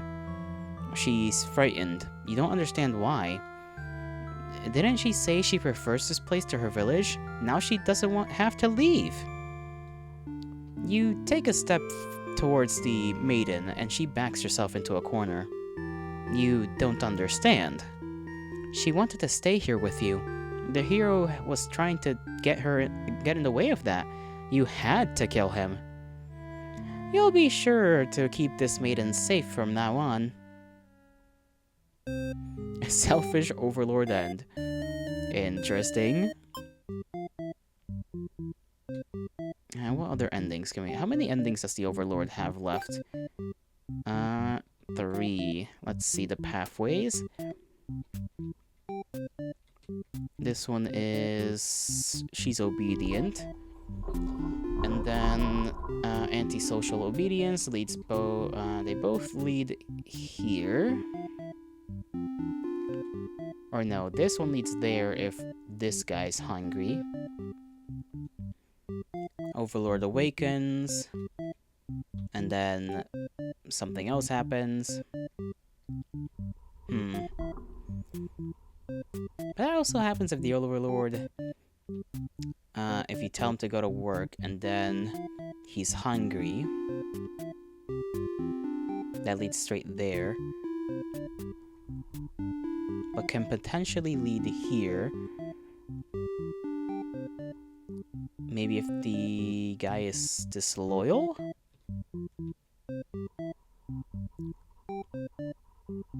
I think so. So, let's see. Dutiful.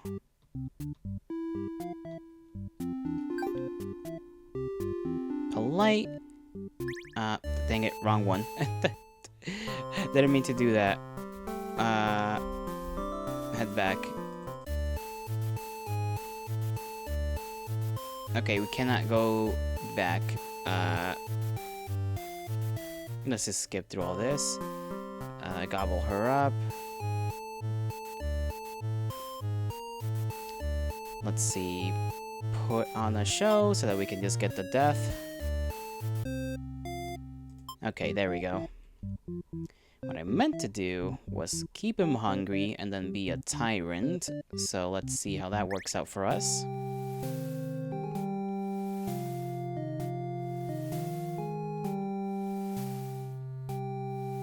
Tell him to go back to work. You give him a lecture, okay?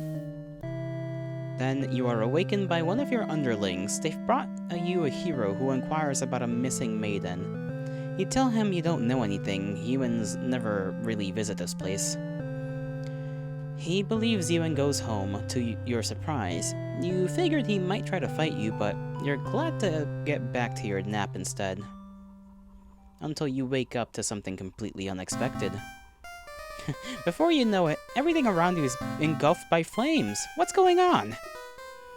You try to escape, but something's blocking the door. You're having trouble forcing it open. What is this? Someone didn't want you getting out. Are you being usurped? They have zero foresight. What castle will they rule from if this one burns? You don't want to believe your underlings have betrayed you, but this is no accident, those ungrateful bastards. You choke on the thick black smoke from the fire. You can't believe you're being done in by a bunch of cowards. You'll see them in hell. Well, damn.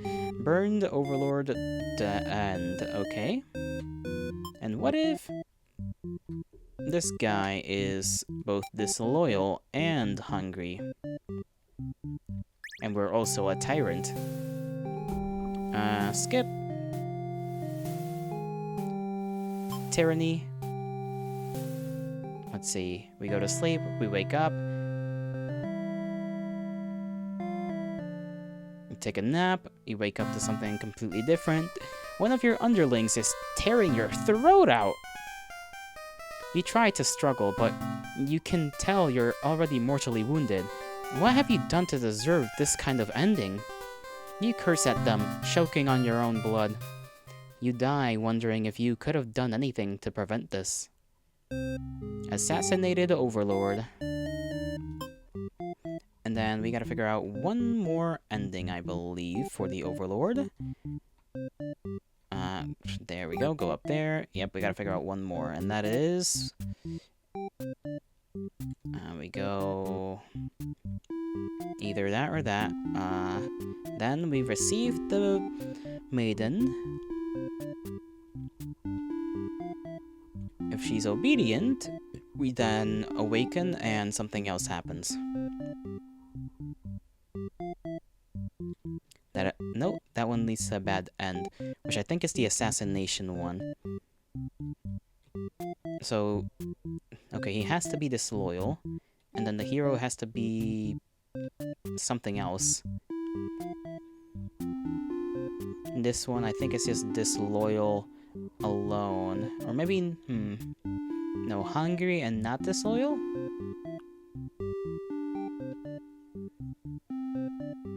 But either way, it's a bad ending. Overlord is locked in a room and she dies. So, disloyal, and then maybe dutiful hero? But not hungry, right? Or no, he can be hungry. The Overlord awakens. No, hold on. Okay, yes, he can. He can be hungry. Overlord awakens and then experiences fire, so disloyal. And so we just have to switch up what the hero is.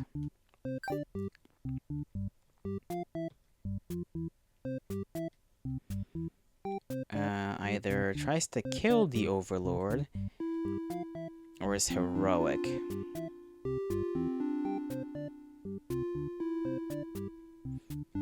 Let's try heroic.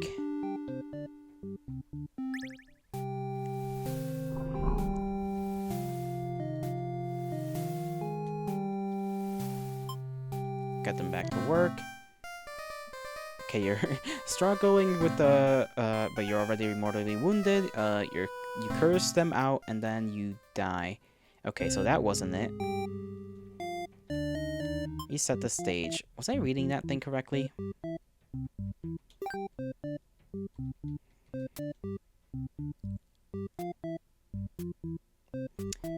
Okay, so I assume they have to be dutiful then, instead of heroic.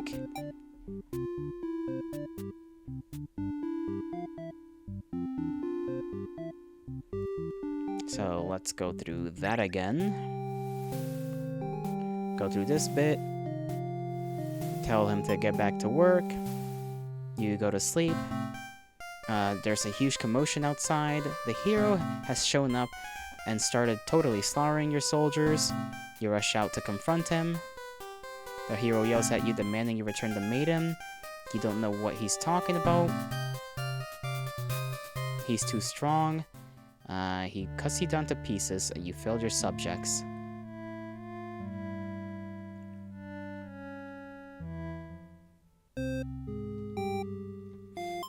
Oh, that was not... I did not mean to click that button.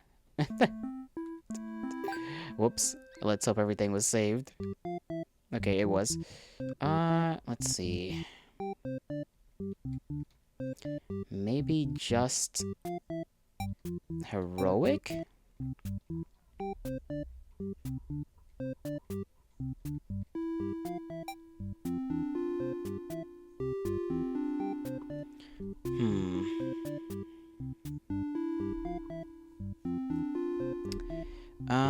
Let me see that graph again.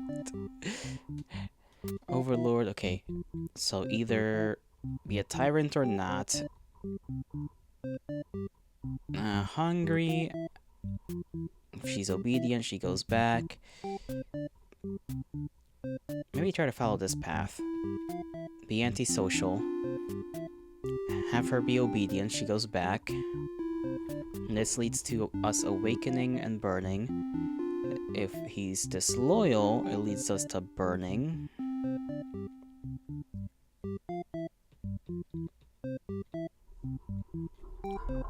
But if he's disloyal, we just die, right? So...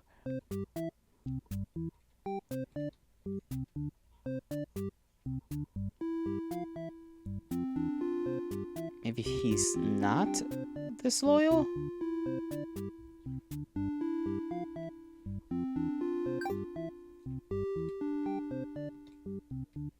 Let's go through this again. Hungry and disloyal.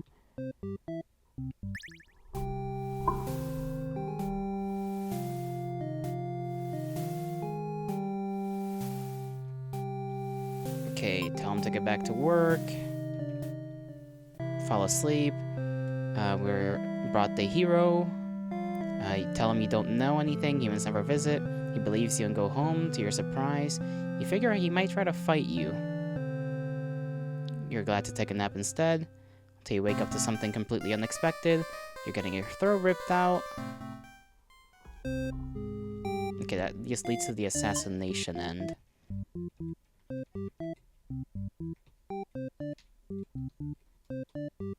So what if he's not disloyal?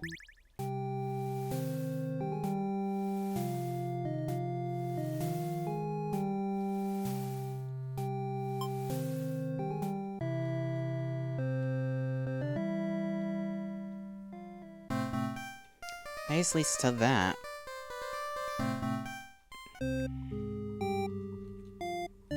Reset stage, so he has to be disloyal. There's probably an attribute that our guy hasn't had. That's possible. We still need another attribute in order to get the ending I'm looking for.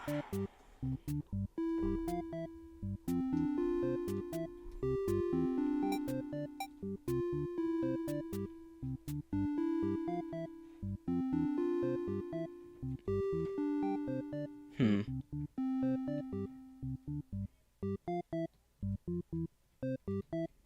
What about just heroic?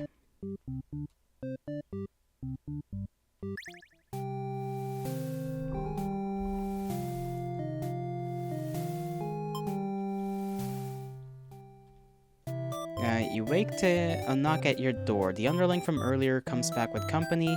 You thought you told that underling to do their job, not drag strangers into your room. They look like they took an unauthorized break from the castle. You scold them, but immediately you're a little interested in the guests, so you let them off easy.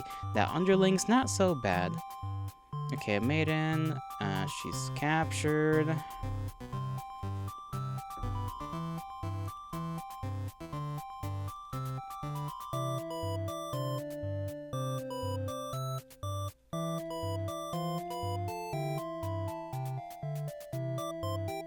Tell her she's better go home.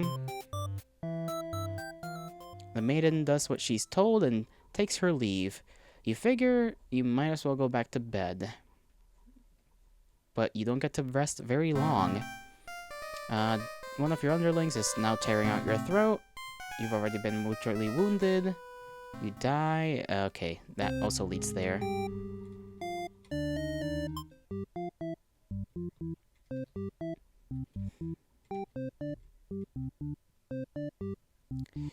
Okay, well, we'll figure out that last ending in a bit.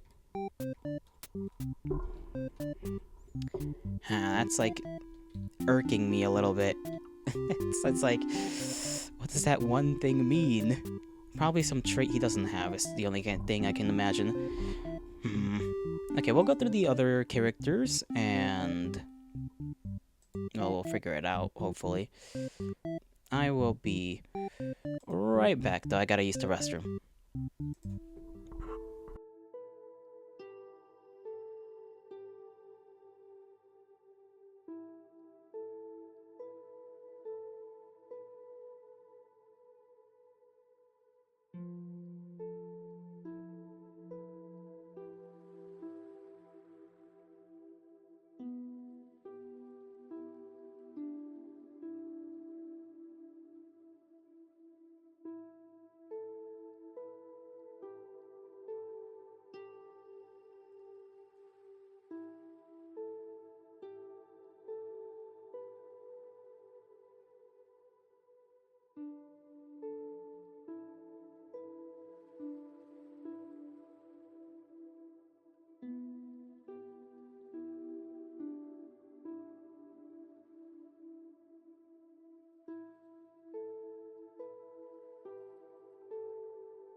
Alright, I'm back. We're gonna see what happens if we try all of that from the hero's perspective. See if we can make a change here happen.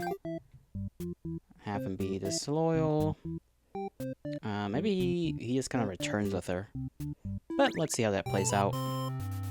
You're the hero, blah blah blah blah.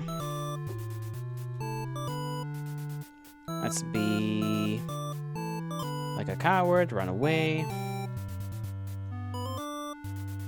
On your way to the Overlord's castle, you spot a maiden heading back towards the village. She couldn't have come from the Overlord's castle, could she? This may be the exact maiden you're currently seeking to rescue. You approach her with curiosity. You ask the maiden what she's doing. Doesn't she know the Doesn't she know the Overlord's castle is like right there? It's dangerous. The maiden explains that she spoke with the Overlord, and it turns out the demons never had any diabolical plans to harm the village or anyone in it. You can be... She can't be trusted? What? Okay, sure, she can't be trusted. You aren't sure you should be listening to this maiden. You've been taught your whole life that demons are evil.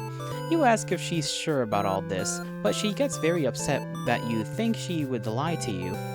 She storms off before you can say anything else. You decide to return to the village, certain that she must have been the kidnapped maiden you were sent to rescue. Glad that took care of itself. You take your time walking home. Job well done today, you think to yourself. As you walk past the town square, you notice the whole village is crowded around... Is that the maiden you saw earlier? She's bound to a wooden stake. The crowd is in a frenzy. Smoke begins to raise, and you stand idly by as flames consume the maiden. She must have done something horrible to deserve that. She seemed nice though, you think. But evil comes in all forms, you reassure yourself. You decide to call it a day and return to your house, but you can't escape this sinking feeling. Maybe you aren't cut out for this role. Damn. Spectator hero ending A. Let's try doing that again.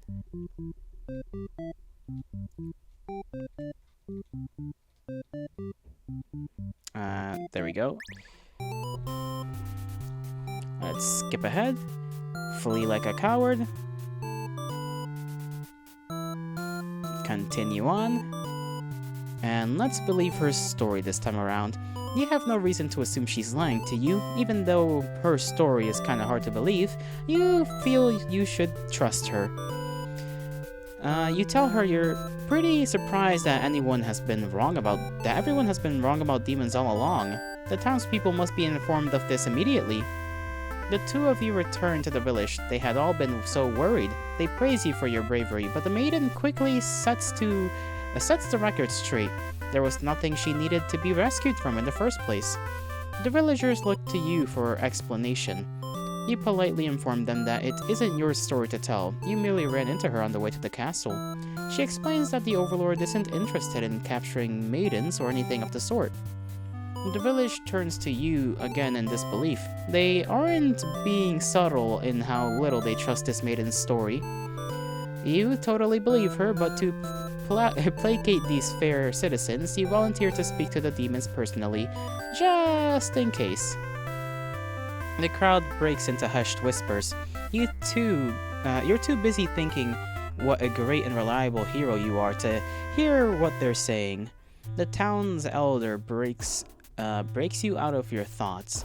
He implores you to meet with the Overlord immediately and says they'll all keep an eye on the maiden until you return. You figure that sounds alright, but the mood is kind of intense for some reason. Did you miss something?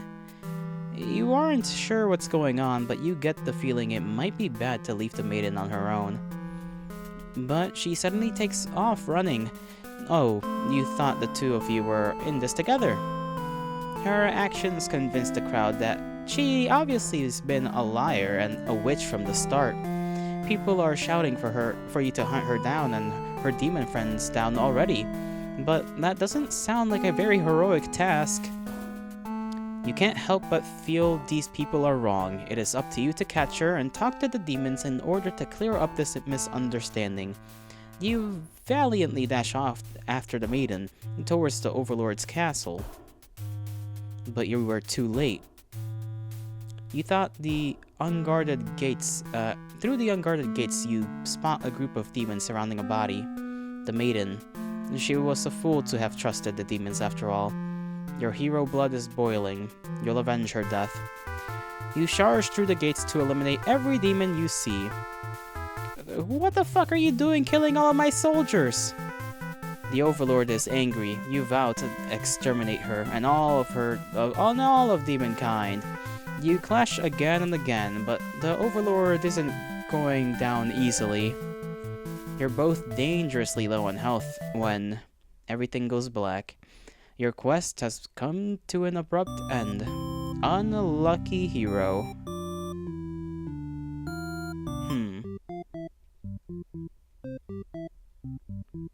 So I assume we get this bad ending, the new one now, because we have the trusting trait.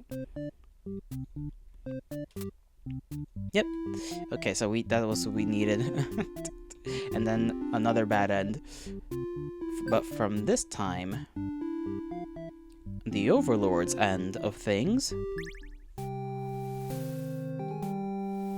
So let's skip here. Be a tyrant. Skip around.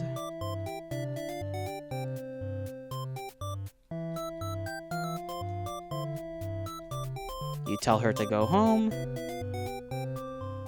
The maiden does what she's told and takes her leave. You figure you may as well go back to bed now. But you don't get to rest for very long. You wake up to the sounds of battle. A hero... Sorry about that. Just burped out of nowhere. A hero is cutting through your army. As the Overlord, it's your job to take charge in these kinds of situations. You rush out to end this hero's pitiful existence. You vile demons, I shouldn't have believed for a second that you were anything but pure evil. I'll exterminate you all. You don't really get what's going on, but you engage regardless. A girl's gotta defend her people. You clash again and again, but the hero isn't going down easily. You're both dangerously low on health, waiting for the other to make a move when one of your underlings appears behind them. They knock the hero unconscious. You kind of appreciate it, but can't they see this was a duel? They don't respond. You sense murderous intent. Your servant tackles you, tearing you apart with their claws. You struggle to retaliate. You've done too much damage. They've done too much damage. I can't say any word correctly. They've done too much damage. You can barely move now. Your blood is everywhere. You can't believe this has happened to you. Why has this happened to you? You have been slain by your own underling. Everyone's, betrayed by betrayed Overlord. A letter flutters down from beyond the curtain. You found the lost letter 4. We'll deal with that later on.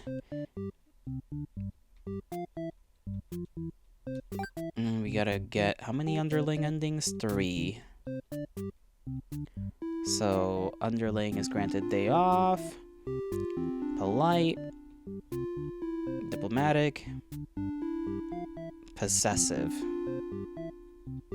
And what are we? Disloyal.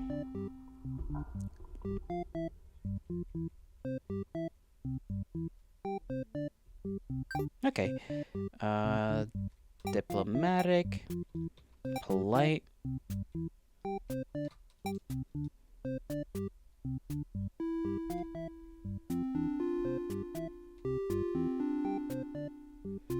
She's just possessive.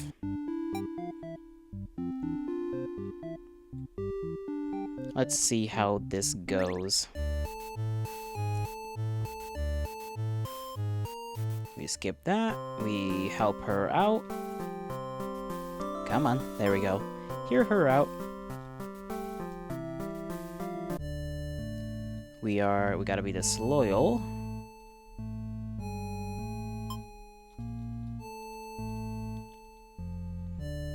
You follow your friends.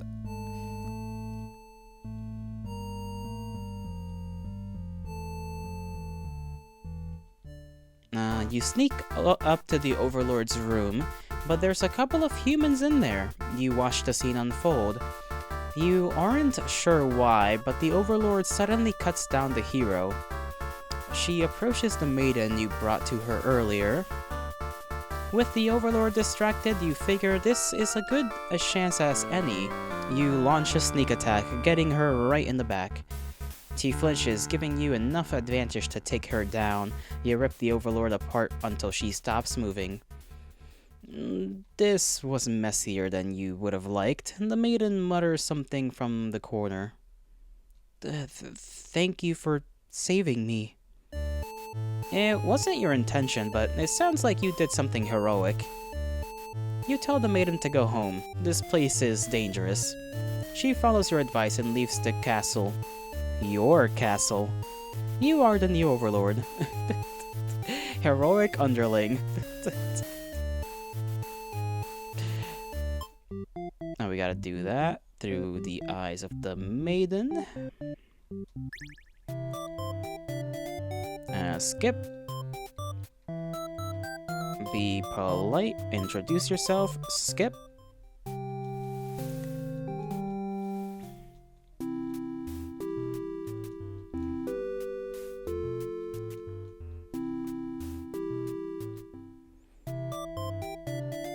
Let's see, you're surprised to see him at first until you realize he must have been sent out to retrieve you. Confused, the hero asks what's going on. You explain the situation, reassuring to him that you were never in any danger. The hero expresses his relief that this whole misunderstanding hadn't led to any horrible consequences. You apologize for causing trouble, but really, didn't anyone read the note you left? The hero asks if you'll return to the village with him to give everyone the news of your safety. But the Overlord objects to the hero's suggestion. You tell her that you plan on returning soon, but she isn't having it. You feel nervous. The hero puts on a brave face for you.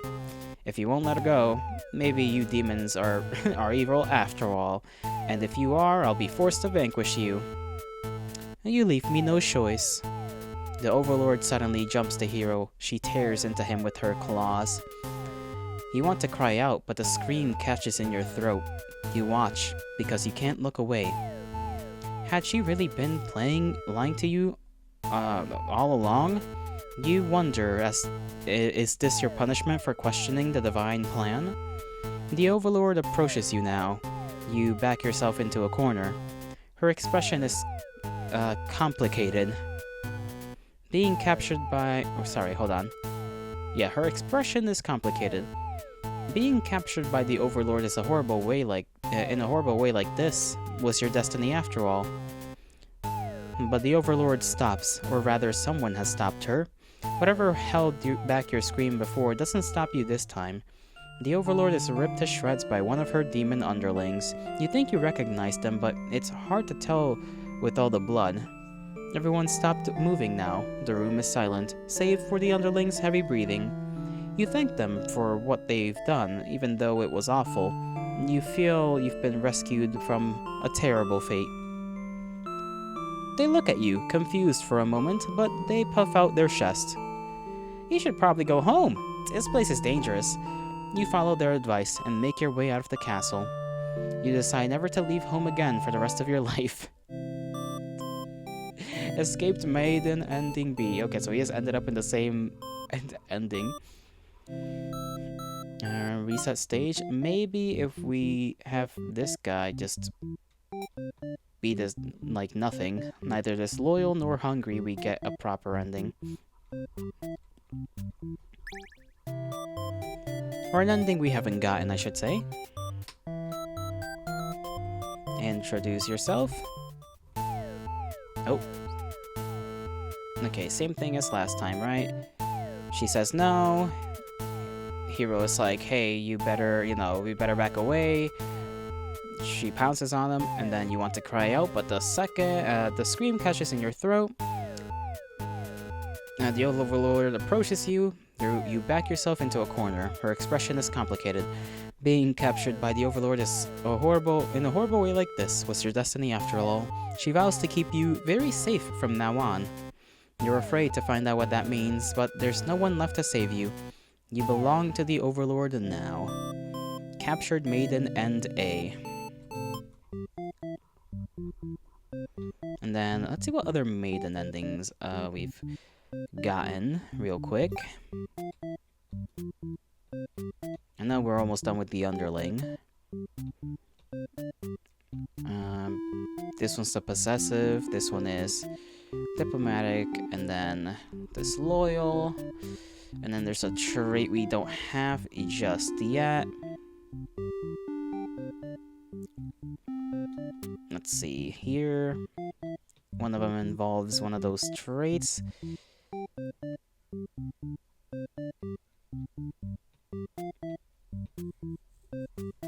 Trusting, obedient.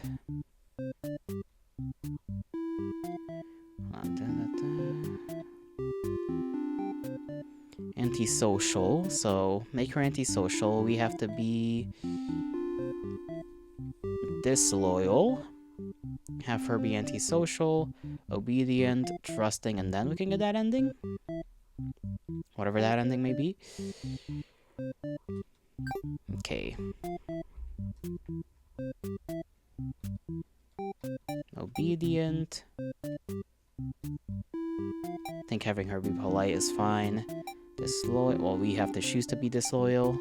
Have her be antisocial and then diplomatic. And that should get us that ending, maybe.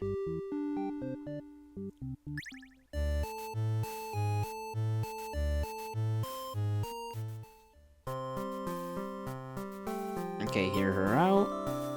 See what happens. They seem to be getting along. You get woken up. Okay, let's kill the Overlord.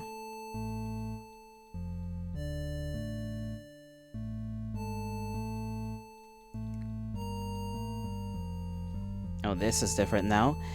Okay. You sneak into the Overlord's room. She's taking a nap, like usual. She really sleeps with like a zero blanket. This is almost too easy. You silently approach your master. She looks so peaceful.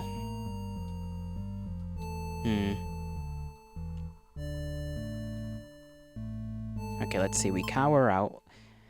You don't want to kill her. You can't go through with it. You turn to leave the room, but you find your friends blocking the exit. In a panic whisper, you ask them to let you out. This seems to have been their way of testing your loyalty. You tell them that this is pretty fucked up and ask again to be let out. The Overlord stirs in her bed while your head is turned. The demons shut the door. You scramble into the Overlord's closet to hide before she wakes up and sees you. There's nothing you could possibly say to explain this and survive. You're trembling and you can't believe those assholes would bully you like this. You feel like crying. But light flickers at your feet. And it doesn't take you long to realize they've set the room on fire. We hear the Overlord trying to get the door open, but to no avail. You're both trapped. You're too afraid to move. You resign yourself to your fate, and you and your Overlord burn together. Cowardly underling. Aw. Okay, now let's do that again, but this time we actually kill her. Let's see what happens then.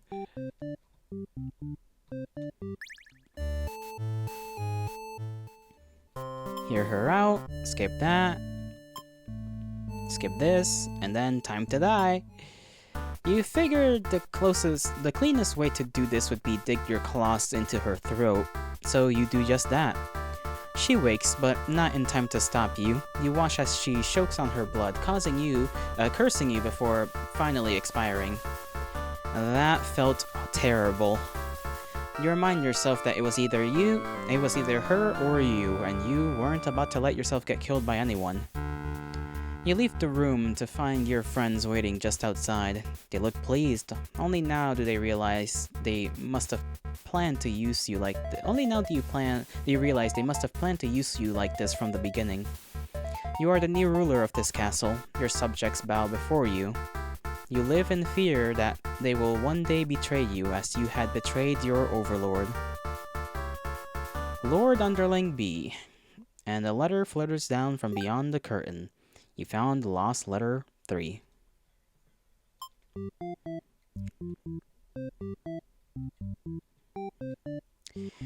Which way do we want to go?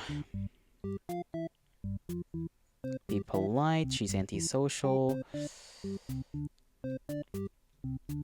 We gotta figure out what endings to first go down with Maiden. Let's see. We are obedient. He's dutiful. This leads to a death. The maiden returns to her village alone. This one is Maiden begins her story, meets the Overlord, antisocial. So yeah, 3 endings, 4 technically can be, well, all of them can be reached through the obedience path. So we'll try to do that. Let's see.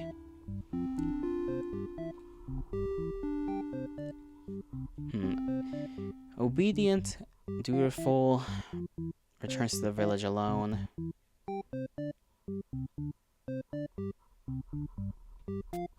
Okay.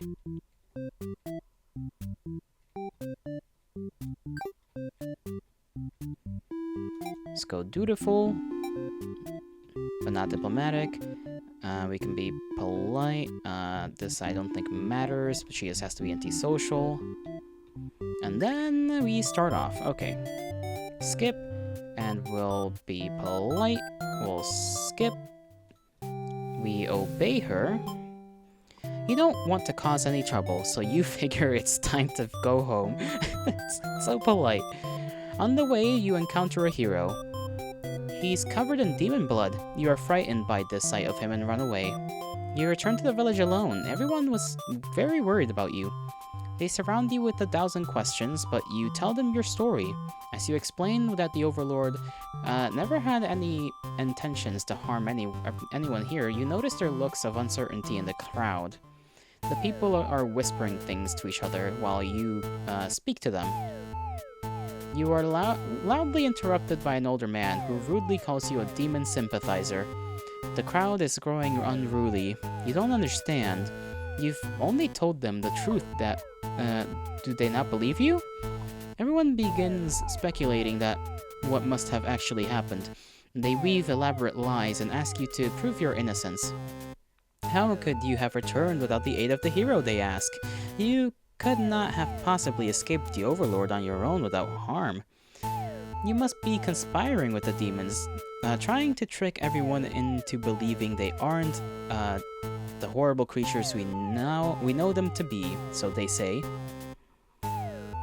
Have the people in your village always been this blinded by their fears and hatred of things they never cared to know? You wonder how you missed that before.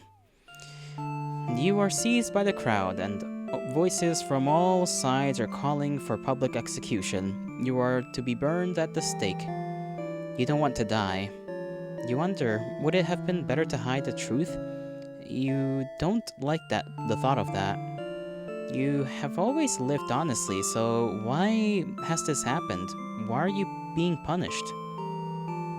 You hear the dissenting voices of your family and neighbors, but they, like you, are powerless against the momentum. They can only watch as you burn, and you can only cry for them. You are so sorry. Executed Maiden End. Okay, that's one possible pathway. And then I think as the hero, let me see the bad ends for the hero.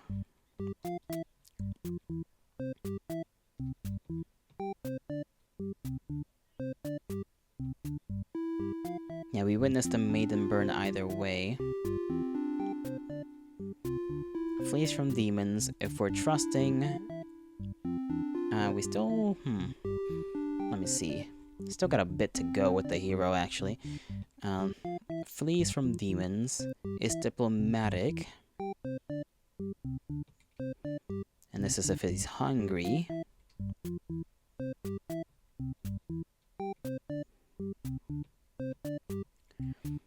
Okay, let's continue on with her endings first. I guess we can be obedient, and then he can be trusting, and that allows us to either return to see the Overlord. This is disloyalty.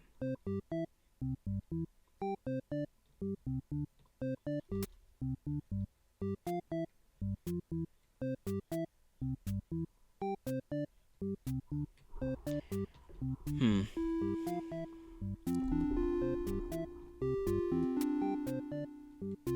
Okay, so basically make him trusting.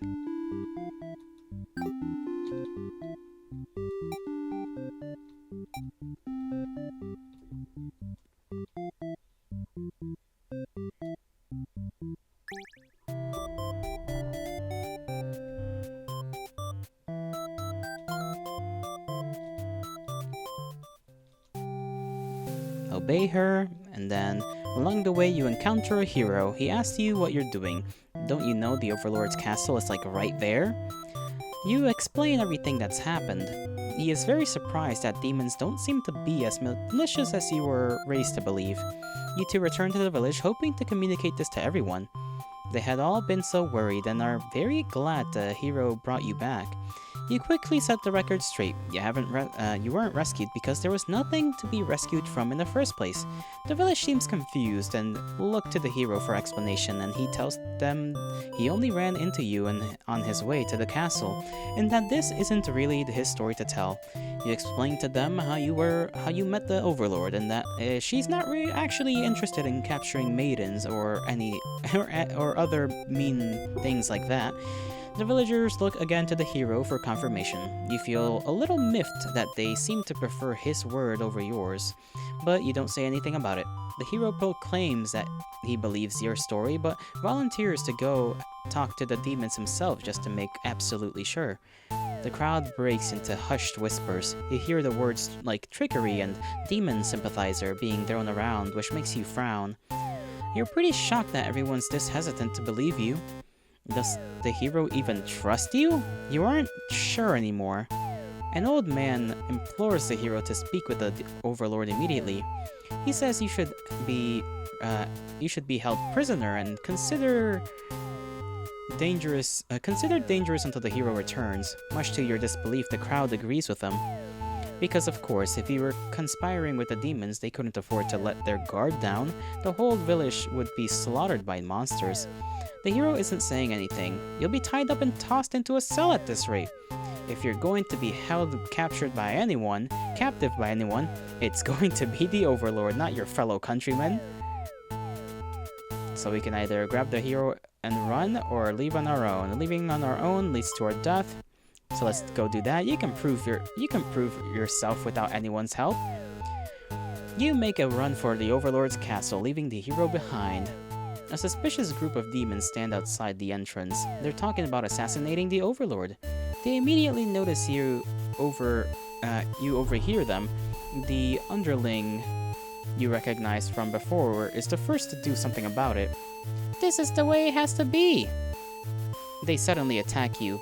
In that moment, you regret having ever trusted the demons. You die instantly. Slaughtered maiden. And then let's do that again, but this time we bring the hero along.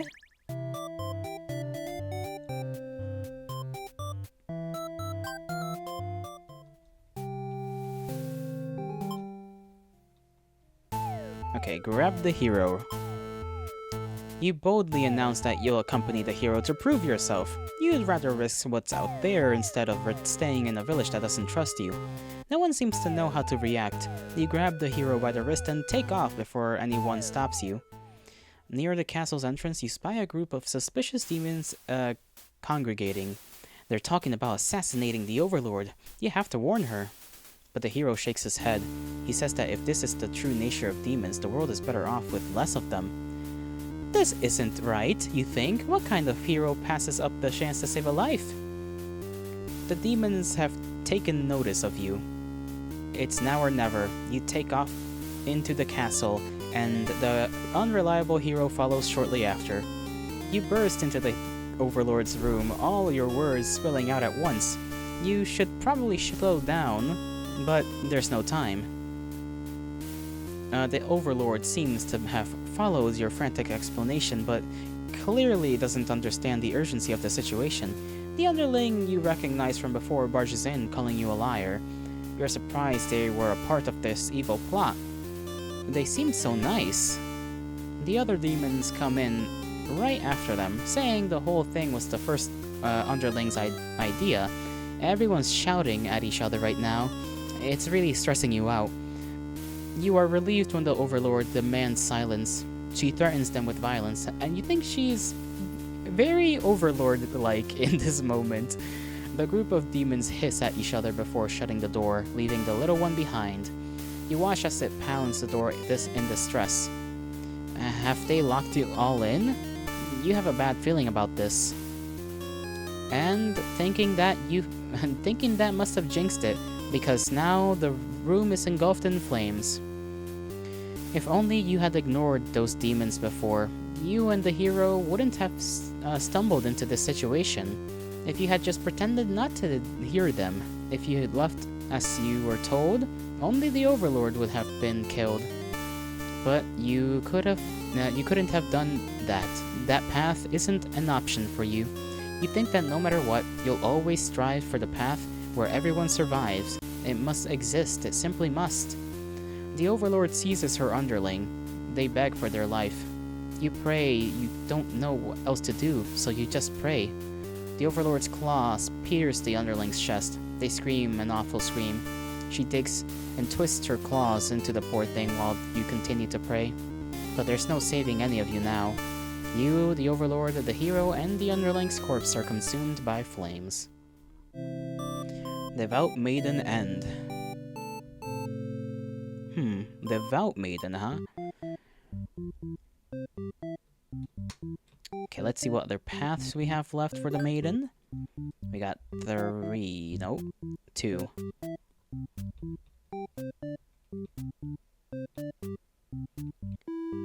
But it requires the little guy to, I guess, maybe we just have to be the little guy and see how that ends?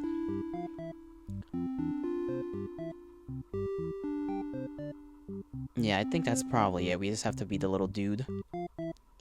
Well, no, because that just leads to... Hold on, I gotta go back and see. That guy's, bad ends. Because we got all the options there, except, I guess, right here. Where we apparently maybe do something. You have to be disloyal, antisocial, obedient, trusting. Okay, let's see how this could work out.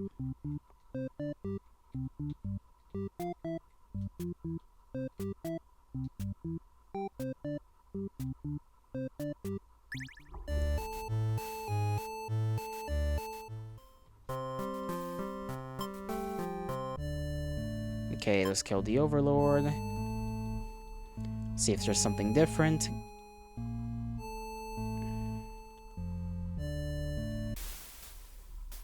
Friend noticed a pair of humans have overheard your conversation. They run off to tell you know who about something. The maiden's already frantic, telling the Overlord everything. You shout that they're liars.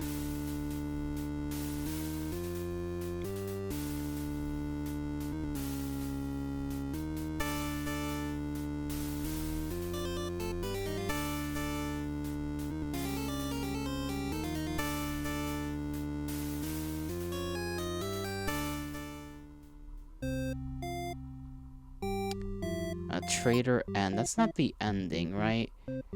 So how can we get the underling to act different in that scenario? Because we need that to happen.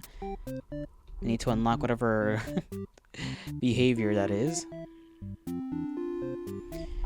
Maybe if I pick Merciful? Yeah, Merciful. Let's see if... well, no, because if we... Resolute... Underling is killed by the Overlord. That goes to Merciful. So how do we make it go down? Trusting, obedient. Because we have to be...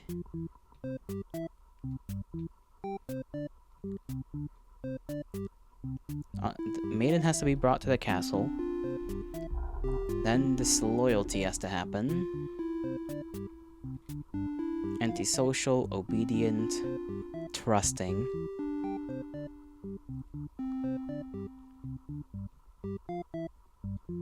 But if she's not resolute, do they not return?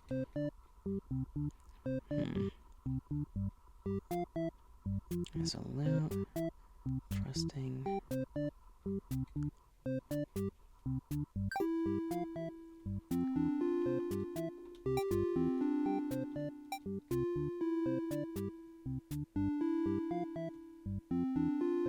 Hmm.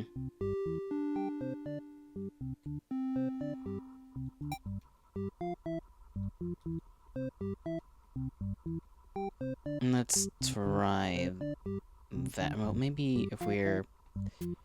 Maybe she's merciful and resolute. Let's see if this gives us a different ending. Hear her out. We go after the humans.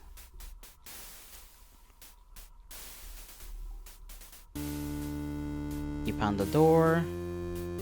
You're lifted. And the Overlord spares you.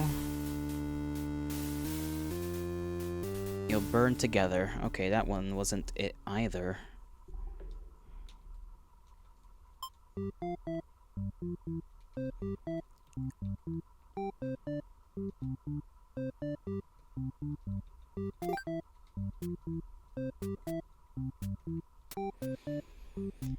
Huh.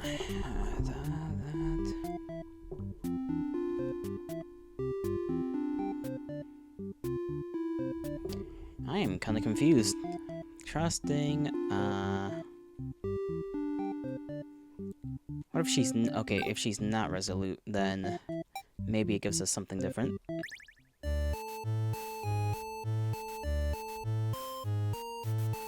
Right? I hope. We go through that. We skip through here. Let's kill the Overlord.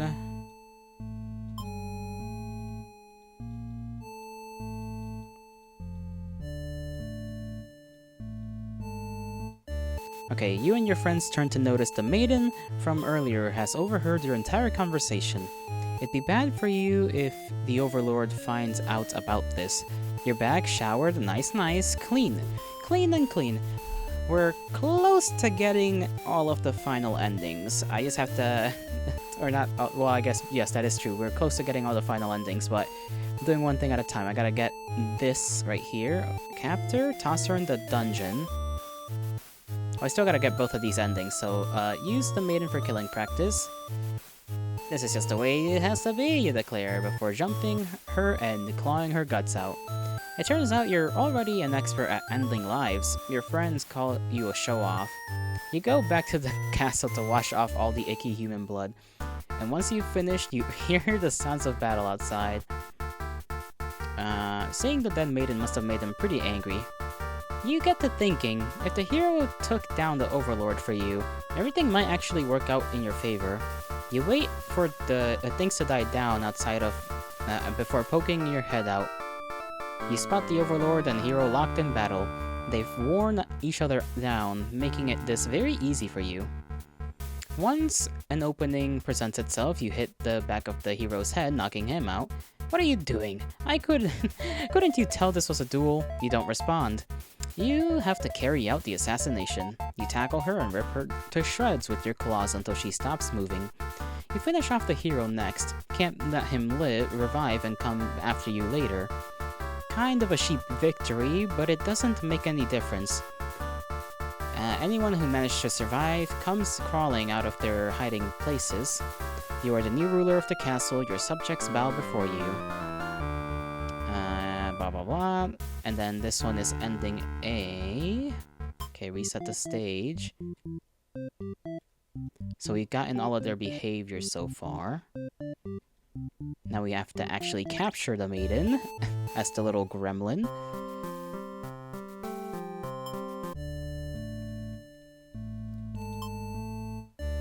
Okay, toss her in the dungeon.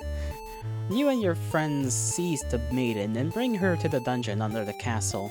It's empty, save for the decorative skulls. They're only here to make it more spooky.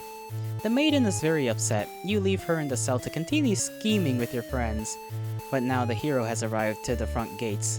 He's asking you about a maiden, perhaps the very one you just locked up. The gatekeeper, who must have seen everything, tells the hero exactly what happened. What an idiot, you think. Why give the hero an excuse to start slaughtering us?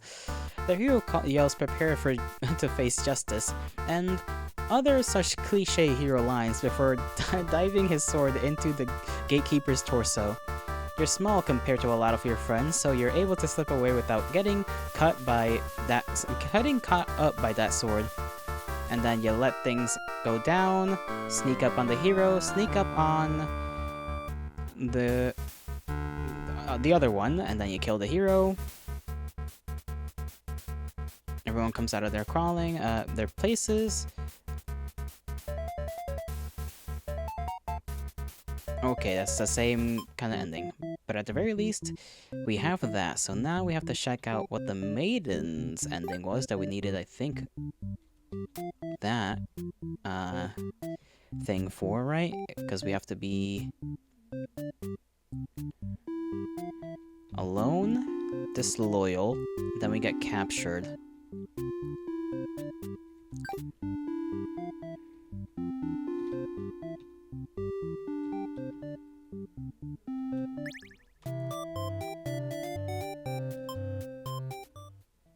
Obey her. Go on our own.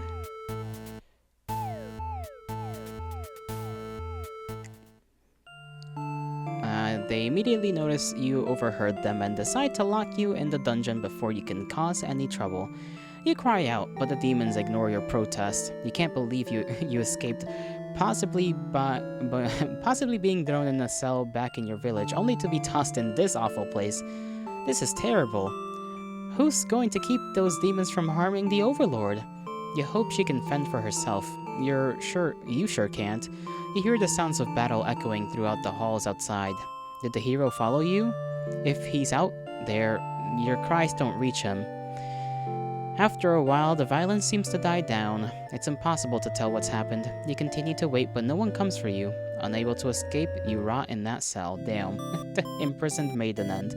Now we just gotta get a true end for her, which requires...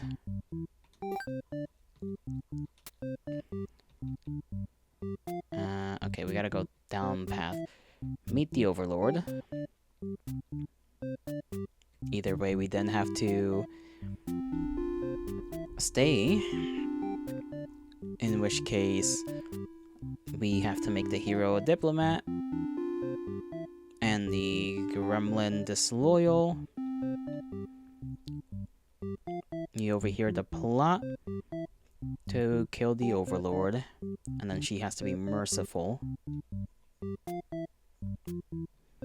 Okay, so diplomatic.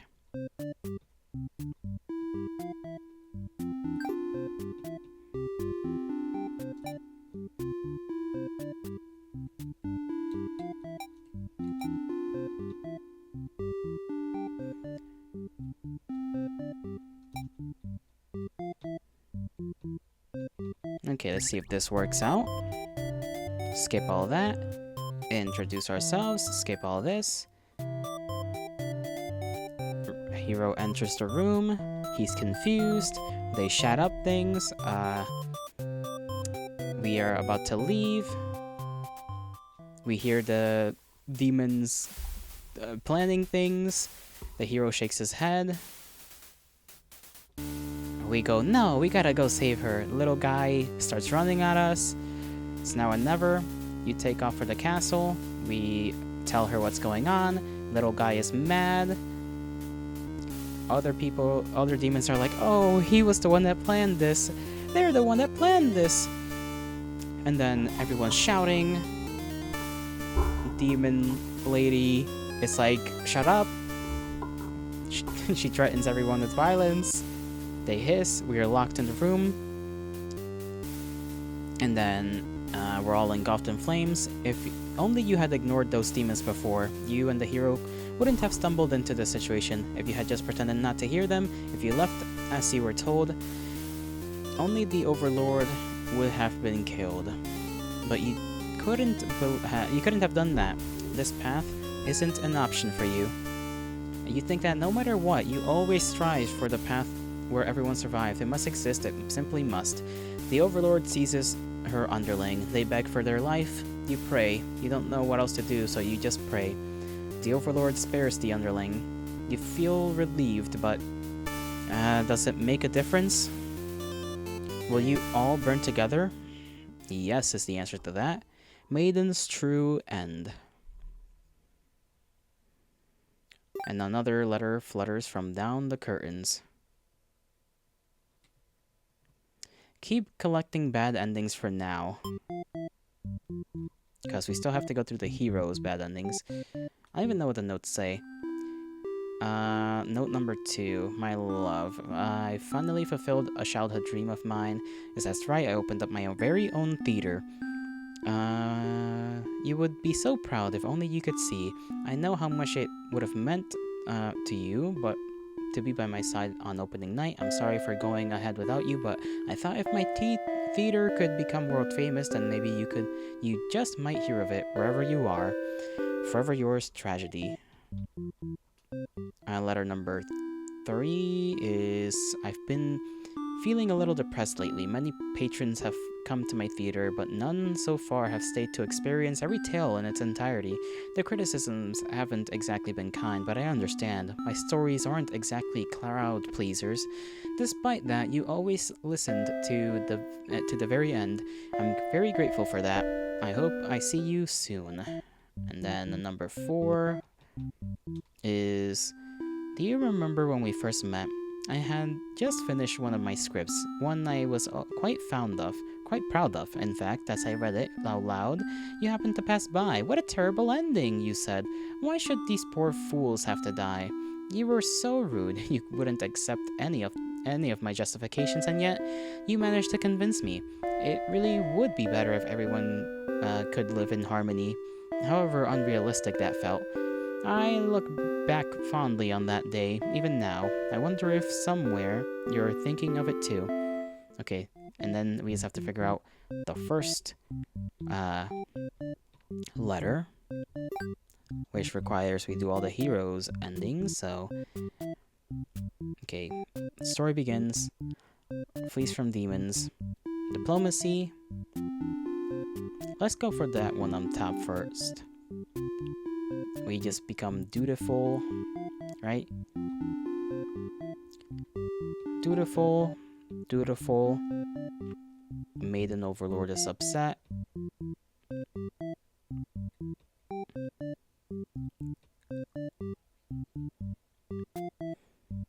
Apologize for what we do, and then we get slaughtered.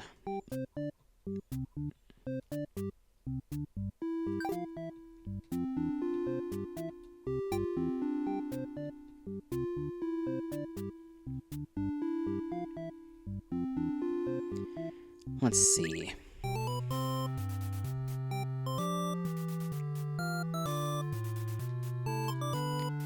We're dutiful. We are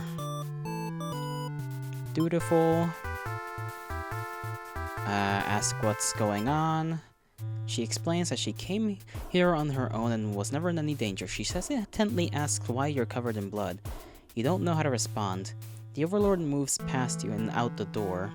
To see her army in lifeless, bloody piles. She's wailing. It's horrible. This is your chance, hero. This is all just a big misunderstanding. You hope she'll let this whole thing slide if you just explain yourself. You really try, but the Overlord is inconsolable. She tears you apart, and the maiden watches in silence. As you die, you can't help but think you probably deserve this. The tragic hero. Okay, that's one ending. The other endings require us, I think, to just be... For the most part... let's see. So we flee, diplomacy, everything is fine, but either disloyalty happens and then we die, possessive, we die, hungry.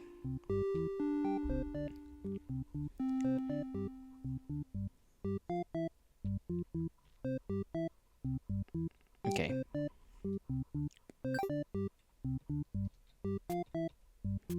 So disloyalty. Okay, flee like a coward. We try diplomacy.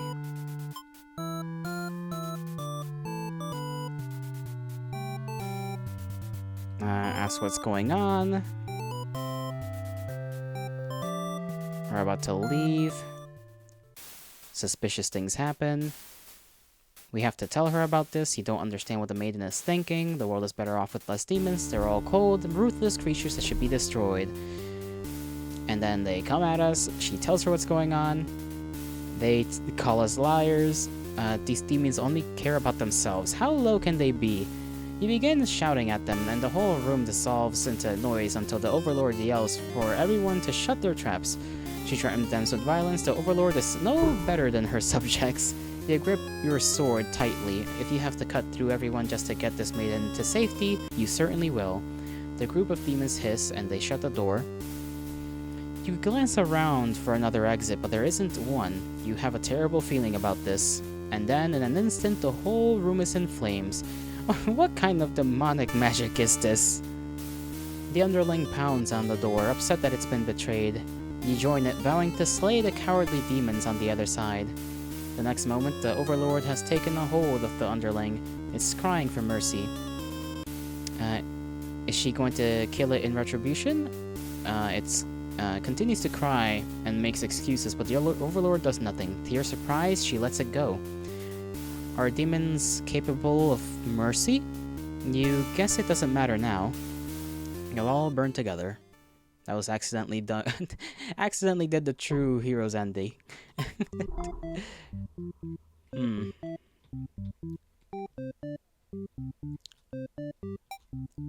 Okay, take the merciful off of her. And then go through the same thing.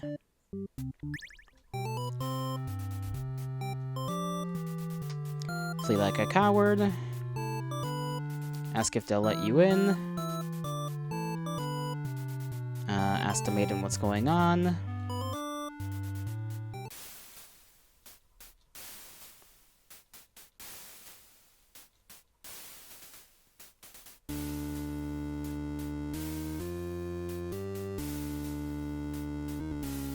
She thrusts her claws into the underling's chest. It lets out a horrible scream. You back away. You won't be the next target of her rage. She continues to dig and twist her claws into its limp body. You can no longer watch. You look to the maiden. She's crying, hands clasped together in prayer. To have faith in a time like this. You envy her. The two of you, the Overlord and the underling's corpse, are all consumed. Resigned hero. And then the other endings, I don't remember. I don't remember what is needed. We got 2 left. Yep, 2 left, so diplomacy, and then have her be possessive, and then diplomacy, but have this guy be hungry.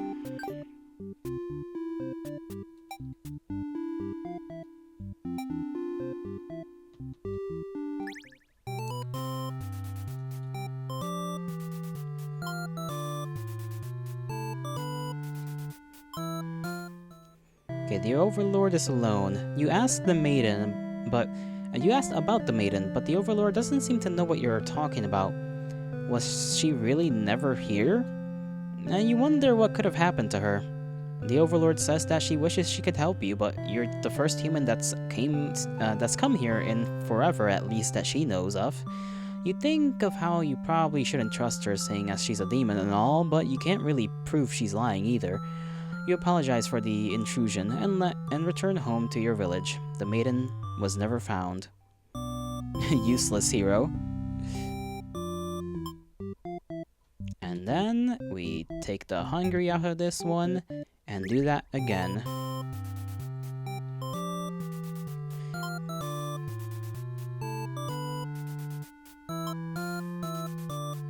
Ask what's wrong. But the Overlord objects to this. The maiden tries to tell her that she'll come back, but the Overlord refuses to hear it. The maiden seems nervous. As a hero, it's your job to mediate situations like these. You tell the Overlord that if she doesn't let you two go, you'll have to assume she's evil. You'll be forced to vanquish her. You leave me no choice. The Overlord pauses before suddenly jumping you. You are helpless as as she disembowels you with her claws. How horrible. You came all this way only to be met with this cruel fate. You should have destroyed these evil creatures while you had the chance. Your dying wish is for the maiden to somehow make it out of this alive. And the naive hero end. And now, we got the final letter.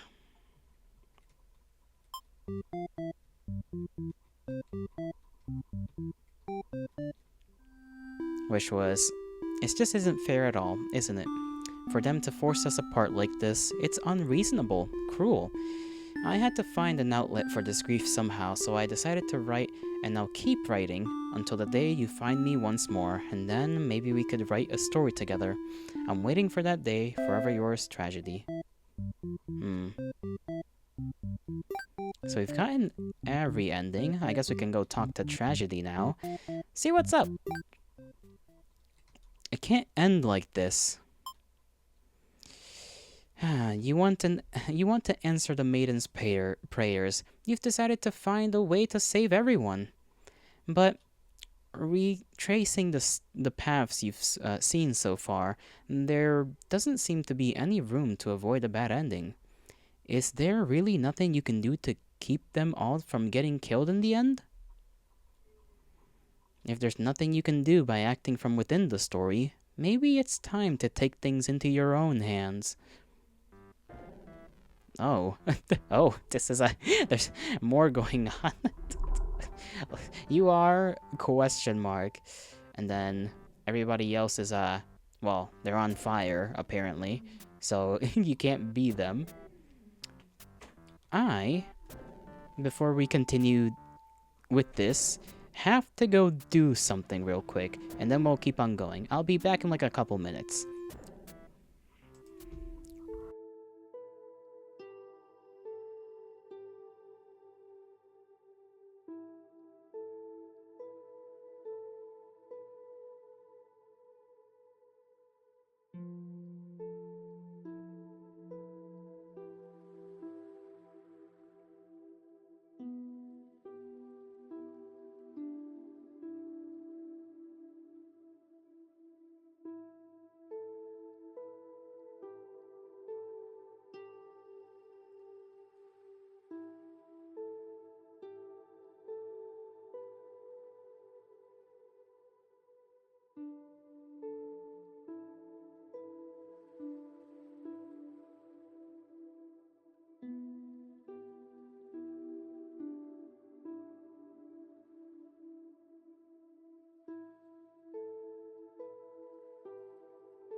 Alrighty, let's see how we can save this little story, because our character, whoever they are, is really dedicated to trying to do just that.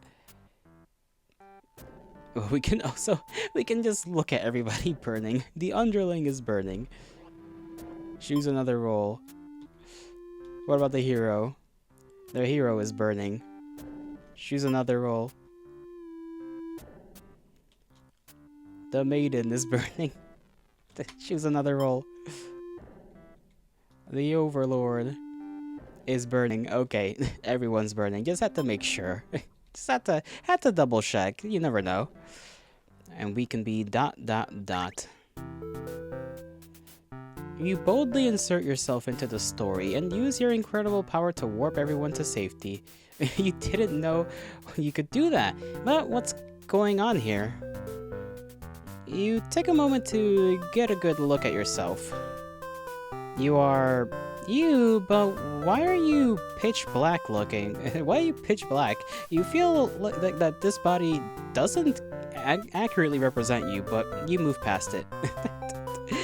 The hero, maiden, underling, and overlord have been staring at you too. They look like they don't really know what they're supposed to be, what they're supposed to do right now. You guess that's because you're usually the one guiding them. What will you say to them? Hold on, can we save here? Okay, yes. Return. Hi guys. You smile awkwardly and introduce yourself. The maiden is the first to respond. My prayers have been answered. You must be her god? No, you're merely the player. If there was any god here, they'd be the final boss. That's just how these role-playing games go. Now you realize what the real true ending must be. Now, enough of this. I admit I've been encouraging you all along, but a self-insert story? How passe. You watch helplessly as tragedy descends from the heavens. You didn't honestly believe you were the only one who could force your way into the stage, did you? I am the narrator, storyteller, god of this world. Call me Tragedy if you like. Darkness envelops your party. You don't mind if I send each of them back to relive one of their many bad endings, right? You are alone in the darkness with me, Tragedy. I sincerely hope you've been enjoying your time in my theater, though I can't abide you stealing the show without permission. It's quite disrespectful. I want to see something new. Are you trying to say my bad endings have gone out of style? You have some nerve. You think defeating me might just be the only way to see a better ending. That's all that's left for you, isn't it? Well, does it sound like it could be entertaining? This does sound like it could be entertaining. I can't speak. Well, this does sound like it could be entertaining. Show me what you've got. Time to fight God. Not the best, not the best course of action, but the only action we can perform. The stage is set for your battle against me, the god of this world. What will you do? How will you fight against tragedy itself? I'd love to see it. Defend. You try closing off your heart to protect yourself, but it doesn't make you feel any better. Oh, is that all? You'll never defeat me like that. Wait, let me try that again. You try closing off your heart. Doesn't make you feel any better. Perhaps you misunderstand just how outclassed you are here. Behold, my beautiful, tragic tales. Doesn't seeing them all again make your heart ache? You've witnessed all 41 of my painstakingly crafted endings. You must be as much of a masochist as me. I commend your thoroughness. Surely these characters have a special place in your heart. They're still suffering backstage, you know. It's a shame they couldn't make it here, to the end of the world. That's right, you came here to save them. You can't do this alone. How would you fight against tragedy? Call for help. You find the hero in his home, hunched over a sewing table. Your sudden intrusion scares the hell out of the poor guy. What are you, some kind of demon? You explain that no, you are not a demon. You're... How can you explain it in a way the hero can understand? Instead, you ask what he's sewing. No, this? I craft all my own hero gear. You sense his pride and his hobby. You wonder if the costumes are what attracted him to the role of hero. Would you like some clothes? You don't seem to be wearing any. You remember the state of your body and decide that yes, some clothes from the hero would be nice. He is overjoyed by your answer. Apparently his outfits are too gaudy for the other townsfolk, so no one else wants them. A true end for the heroes suddenly becomes clear. You offer to change his fate. I can make a living as a tailor rather than a hero? Please, tell me what I could do to reach that dream. The hero will now fight alongside you.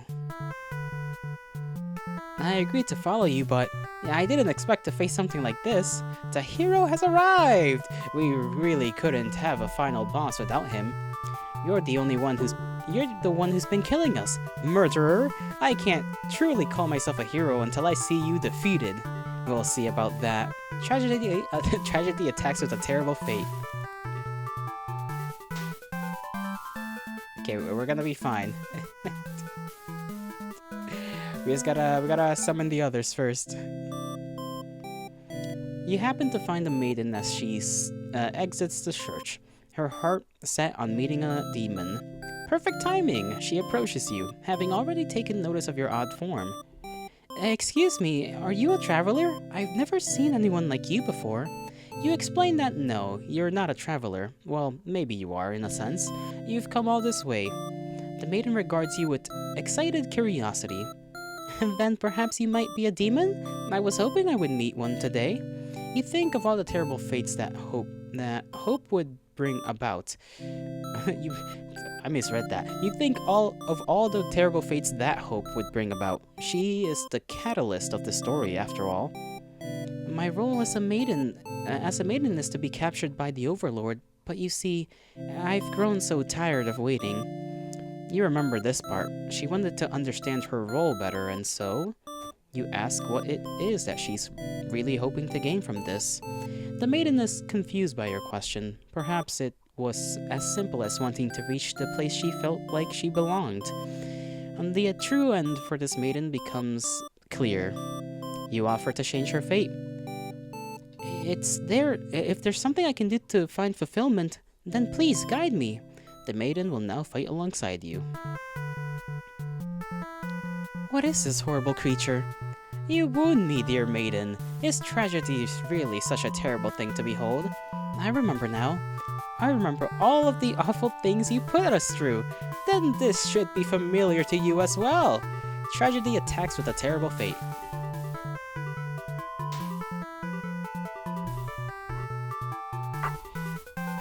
Okay. We have kindness, hope. We'll be fine. How will I fight against her? Okay, summon.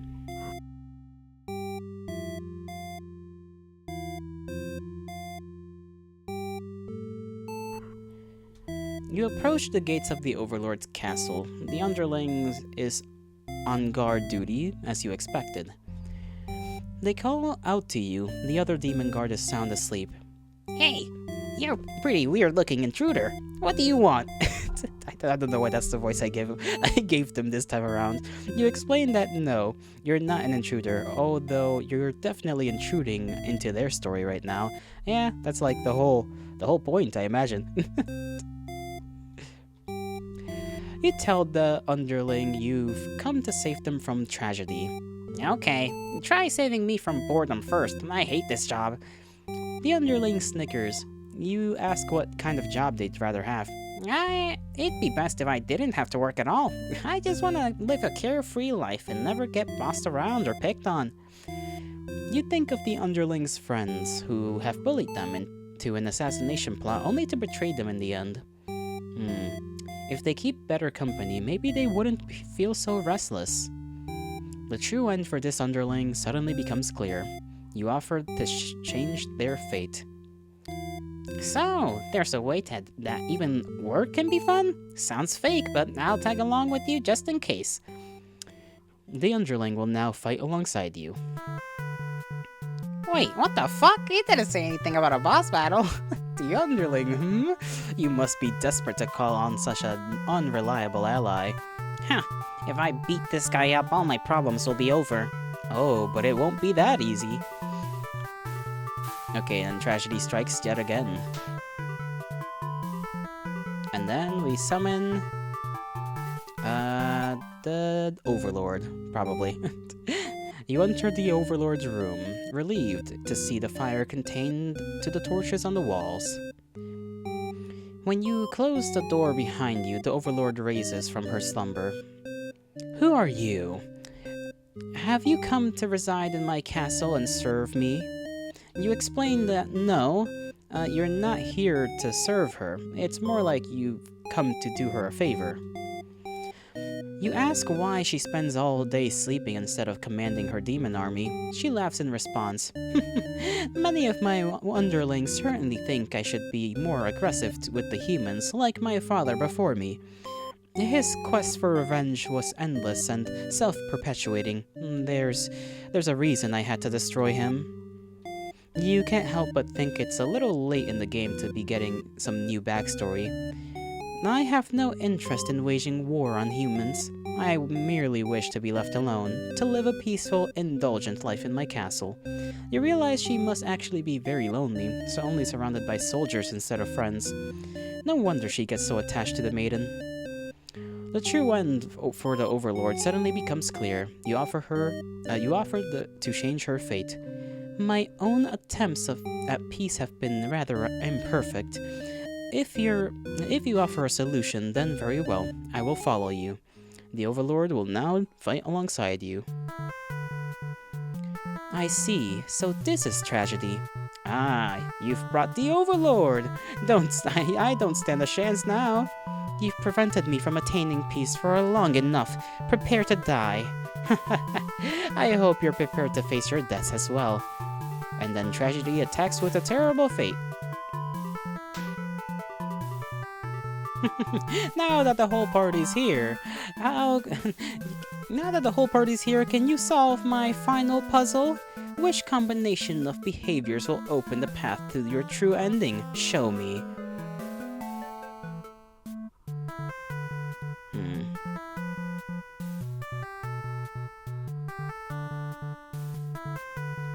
Let's see. Willpower. Your reign of terror ends here, tragedy. I refuse to give in. Hero uses willpower to overcome tragedy. Is reeling. Okay, tragedy is reeling. Let's see. Hope. Our true endings do exist. They simply must. The maiden hopes with all her heart to overcome tragedy. Tragedy is reeling. Tenacity? Knock me down and I'll just come back stronger. And the underling uses their tenacity to overcome tragedy. And let's see. Ambition. I'll reach my true ending with my own power. This is it. With everyone's hearts united, you take aim towards your best possible futures. You all unleash one final attack to destroy tragedy once and for all.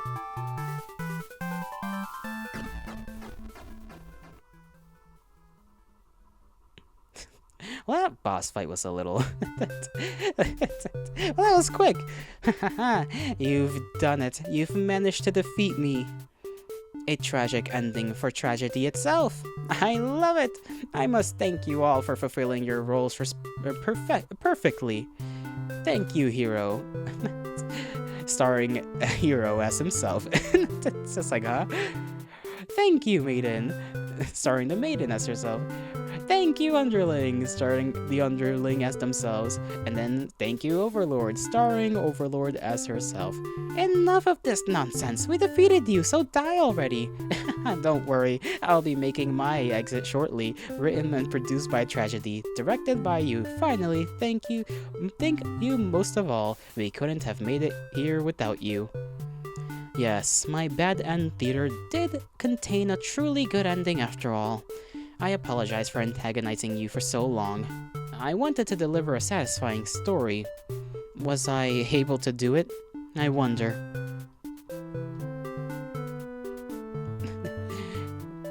Well, I'm satisfied. Thank you. I really appreciate that.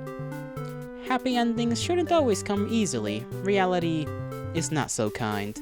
But you've earned this one. Here's your true ending.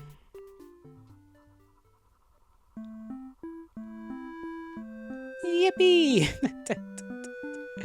Let me just take little screenshots. And that's the end of this story.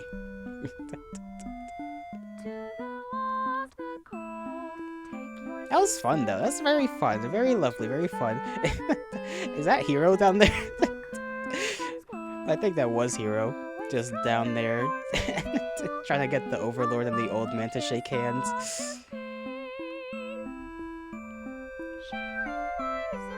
Aw, they're both in the castle.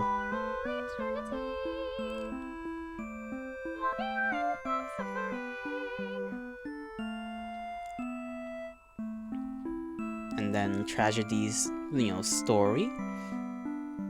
Or I guess either the story as in this game or the story as in the notes that were written.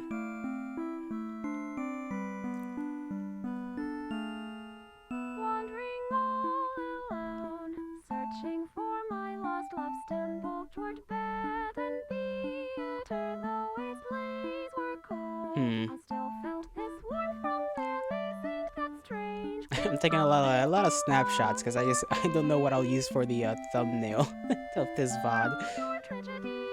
Those are all the letters that were found.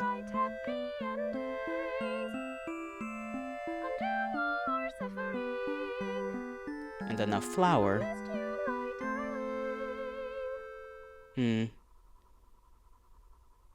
Your true end.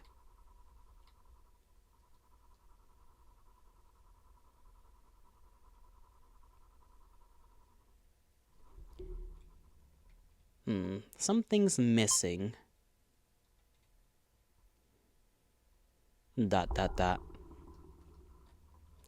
Oh, you're still here.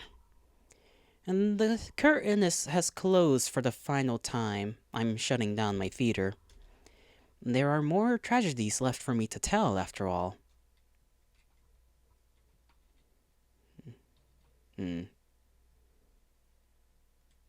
Tell me what your story is, Tragedy. Me? You'd like to know why I started this theater? Because I'm obsessed with bad endings, of course. Remove the mask. You gently raise your fingers to the cracks in my mask. Piece by piece, it falls apart in your hands, revealing... exclamation point. I should have warned you. This might affect what you think of my stories. You can't help but compare my face to the maidens. I'm not her, but it's not like she isn't me, necessarily. That's how it is with fiction. Would you like to hear... not another ending, but the truth? Tell me. Alright, one last story.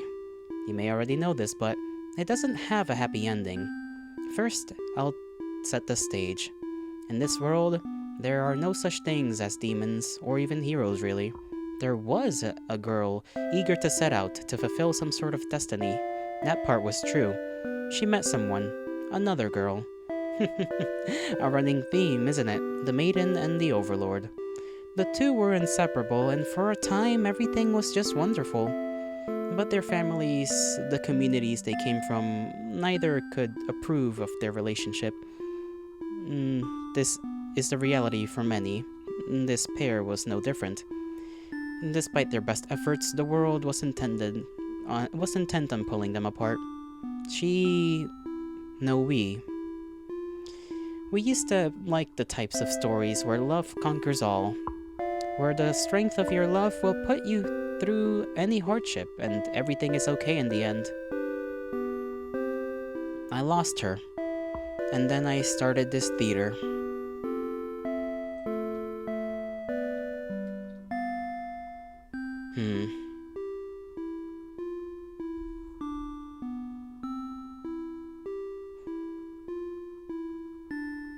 I don't know what to say here, but this story does have a happy ending. But the story, huh? I was hoping to find you. It's you. It's been so long. I thought I'd never see you again. You always think of the worst endings. I wasn't about to give up just because things got difficult. Why didn't you reveal your face sooner? I feel like such a fool. I could say the same to you. You knew I could never resist giving your stories a happy ending, so of course I would be drawn to a place like this. Yes, but I didn't think it would actually work. Sometimes everything does turn out okay in the end. Thank you for reminding me of that. I love you. I love you too. Aww. Now, truly everyone can have a happily ever after. Tragedies end. Yippee! We got it. Now that was a good one. Now, considering I have things on the stove, I don't really have time for any last words about how I felt. Just, in general, very good story. Shorter than I thought it'd be, but still sweet. Short and sweet, as all good stories are. Well, maybe not all good stories, but plenty of good stories. I bid thee farewell, my kindred. I hope you'll have a great rest of your mornings, afternoons, evenings, and nights, wherever and whenever you are. May the gods bless you, and may the stars shine in your honor. And I shall see you all in the next one. Bye-bye.